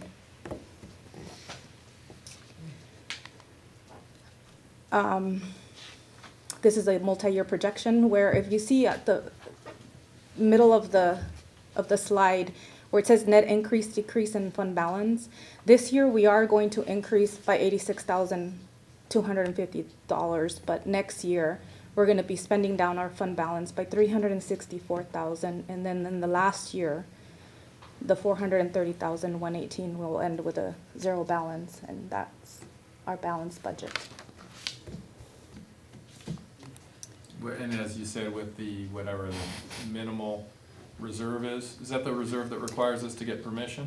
That's right. 3%. So that's right. the third line from the Right. very bottom, the second line above is it orange? 3% it's orange. economic uncertainty. So even though we're showing a zero in that bottom line, you'll see we still have $800,000 as a reserve. But right, we must get permission in order to access it. And I don't know how easily that permission would be granted again. I think only if it's a statewide problem. I agree. I doubt that we'd get permission if it's just us. Agreed. Unless there was some extenuating circumstance. Right, yeah. Mm-hmm. Like, if it just keeps raining like this forever. So looking forward, we're going to continue to monitor our enrollment, our ADA. As of now, LCFF is fully funded, so all we'll see are COLA increases on the LCFF. We're still going to continue to see CalSTRS and CalPERS increases, and the next thing is the governors may revise where we'll get a little better idea as to what 1920 looks like. Just put a little chart there to show our enrollment from 13-14 to what I project in 2021. That's a lot of students, yeah. And then the last one is the increases in CalSTRS and CalPERS. The bottom one is the increase in dollar amounts from year to year, what I project this year and the two out years. So, I know it's sad news, but we do project that we are going to have a balanced budget given, the personnel reductions. We will still balance our budget, so we are able to have a positive certification. So I recommend that the board gives me a positive certification. Do you have any questions? I just want to say these presentations get better every time. Oh, thank you. And I have to tell you, from 10 years ago to today, it's night and day. Yeah. Thank you. Thank you. I may have heard that these presentations give you a little anxiety. Oh, they do. You're doing great. I wonder who you heard that from. Public speaking is a little hard, but I'm getting better. You're doing great. Yes. Right. Thank you. Fantastic. Thank Yeah. you. Thanks. Thank you, And thank you. I think we fielded all our questions at you, threw them all at you during the Well, with Andy's conversation. help, so I don't know what I'm going to do after July. Do we have a motion to approve? I'll move to approve. I'll second. All in favor? Aye. Aye. That's Great job. unanimous. And. Very good. Thank you. Thank you, Patty. You're welcome. Yeah, thank you very much. Are there any comments on the comprehensive safe schools plans? I think these are essentially the same as they were last time. Are we skipping the board policy? Oh, I'm sorry. You know what? I have a suggestion. We've been at this for 5 hours. If there's no objection, could we just move this to our next meeting?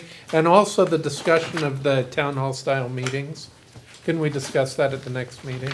I'm all in favor. Now, I'm prepared. You see all those paper clips? I'm ready to talk about it all. That's fine. But I would rather, Marginalized. Policies were moved. I didn't have any paper clips. anytime. That's nice. All right, I don't think we've done that before, but I like to do new things. So, all right, let's do the school plans if there are no comments on those. Yeah, I don't- Just the only comment is I did ask Kathy, and she said it's gonna work on having some kind of, way we can look at it like she did with the strikeout and the adding, so we're not rereading everything. And Right. wait, is this the same, finding out what has changed? Yeah. So that, two things, for me, I don't waste time reading something that hasn't changed, but I also do read things that, I don't wanna just go, oh, I read that last year. I don't Right. want that, I wanna read it if there's something If that, there's a change. So she's gonna try to help do that for next year. Fantastic. Great. All right, is there a motion to approve? I'll move to, oh, go ahead. I'll move to approve, 7.5.2. Is there a second? Second. Second, all in favor? Aye. Aye. Unanimous. Superintendent's report.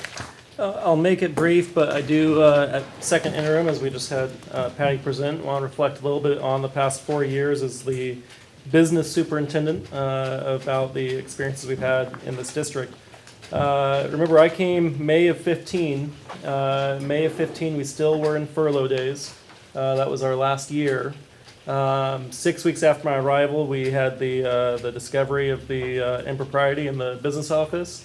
I am extremely proud, though, of the team that we had in the department at that time. That we worked very closely together with our forensic auditors to identify the full scope of that issue, and then to really rebound and rally when we had such a big deficit within that department as we were trying to move forward. I appreciate, Thane, your commentary on Patty and the quality of these presentations.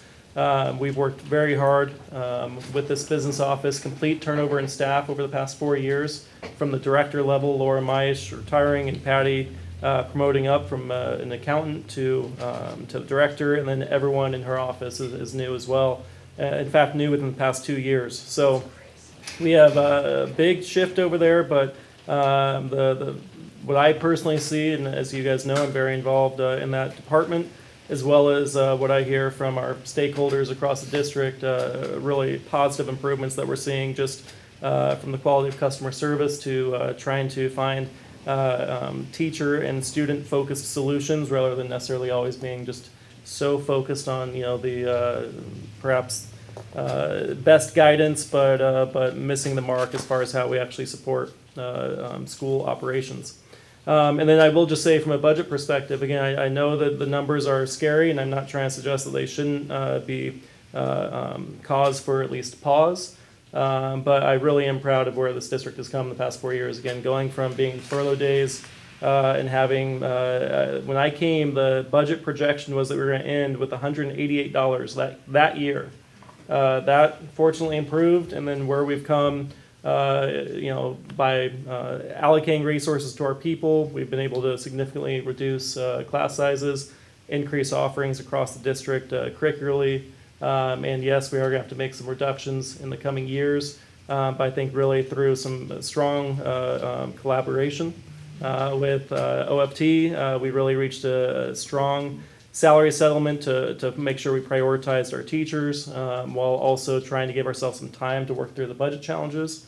And we're doing the same thing right now with CSEA. Of course, we hate the resolutions that we have to do this time of year when it comes to reduction of staff. We had some really painful ones last year with CSEA, but they certainly have been doing all they can as well to try to come up with the most equitable solutions to these budget challenges. So very happy with Patty and the quality of her work, the quality of the department as we've had these changes. And I am very confident in the leadership structure we have here for ongoing attention to our budget challenges. So those are my reflections at 8:45 on superintendent report. Thank you very much. Anything from the board on a report or an item for future agenda? All right, consent I'm calendar. going to see the play Yeah. this weekend. Good. Yeah. All Go right. see the musical, should be good. Yeah, go see the musical.